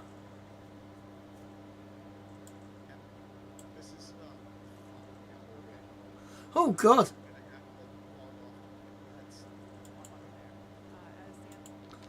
Right, did they? Hi, everybody. Speed here. Thank you, Jesse. Right, I've got their Interstellar's gateway's view, so that's their camera there. So obviously theirs is going to be a little bit in front of the official count. Did they? Right, oh my God, actually, let's have a look at... Right. So around about that time, there's probably... It looked like there was a fire in the... Right, here we go. I watched Blue Origin last night. This morning. Yeah, that's... Oh, wow, look at that. Look, they actually... Jesus Christ. Now, this is an amateur photographer. That's cool. They got a good shot. Right, okay. Right, so... Did they have any other cameras? So, he has said... that... Oh. Thanks everyone for continuing to stick around as we were checking in on the status of the ship. At this point in time, we can confirm that we did lose the ship. However, Starship... Oh, visual confirmation. Time liftoff at 7:37 p.m. Central Time. Yeah, we have visual confirmation, guys. Gorgeous ascent and successful stage separation. There she is. The booster pushed the ship off, and the ship disconnected during that stage separation. The booster came back for a successful, the second ever booster catch at the launch tower, which was pretty incredible to see. Yeah, it was great to see. Yeah, visual confirmation. Jeez. Bummed out about ship. It looked like we lost contact with it a little under 8.5 minutes into flight. There's the bang as well. To get to that main engine cutoff. Oh my We god. obviously need to go through all the data. It's going to take some time. The next hours, Shit, days, that figure out exactly that what is happened, shit, back, fly the because now that opens up a FAA investigation. It's a flight test. It's an experimental vehicle. So we'll figure out Fuck. what ended our day today. And make You sure it definitely doesn't see end a our day flame at the tomorrow. aft So, flap as we coming do from the that, we're flap gonna hinge continue to area. give you updates on our Shut up. X account on SpaceX.com. Oh yeah. Continue Oh to wow. there, as we I learn didn't see what that happened. first time. Exactly. So for now, we are going to wrap up our webcast. We'd like to thank the folks in the county for supporting the launch, as well as the agency. Man, we had so much planned as well for the ship. Viewers for tuning in. And thank you, Kate, for coming down, doing this with me. It was great to have you here. I'd do it again in a heartbeat. Right. Ah, yes, that is true. That is true. So, yeah. And with Elon being in the Department of, Department of, oh shit, it's Doge. How can I forget it? Department of Government Efficiencies. There you go, remember. Faster service. And that's the thing. SpaceX are the ones that actually lead the investigation, which a lot of people thought. Oh my god, for fuck's sake. Right, okay, let's get rid of SpaceX. At least it's an early night. Yeah, I was actually kind of worried about that because I've been up since 4:30 this morning. UK time. It's now what? Just gone 11 o'clock at night. So, oh, thank you very much. Thank you. Right, what I am going to do, we are on Twitter, and this is the point where you can see fire. So I'm going to point to the screen. I was going to point. I was going to point to my actual screen to point to the point. Right. So look here. You can see flames. So right there, you see the flames licking around. Meanwhile. Oh God. That was absolutely. There's fire there. So that probably was a engine bay fire. Absolutely insane. Right, how do I get out of that? Meanwhile. Right, can we shut that up? Yeah, the thing that was peeling, I believe, is a Starlink terminal cover. Look at that. No, well, technically it's Starship, yes. I mean, this is what I love about the internet. Look at that. Look up. That is insane, guys. I would actually love to see that. Can you imagine looking up that sort of, what, late evening? That's outrageous. Oh, that is insane. And the visual confirmation, yeah, there. So that's a terrible bloody photo, but oh, man. Oh wow, John, Jesus Christ, that is insane. Well, at least the booster was caught. That's, you know, one of the good things around this. So following, let's go to following, because then I don't get crazy stupid things. Actually, I think, because the problem is I want to get random people that have just, you know. Is this the one I shared? I did share. Cool. Right. Well, that throws a stick in the mud. I'm trying to find, is there any other footage? Oh, there's another one. There is another one. Let's go back to here. Wow. That is actually insane. Like, look at the spread of how far it is. Like, Jesus Christ. So that was doing, what, 21,000 kilometers an hour.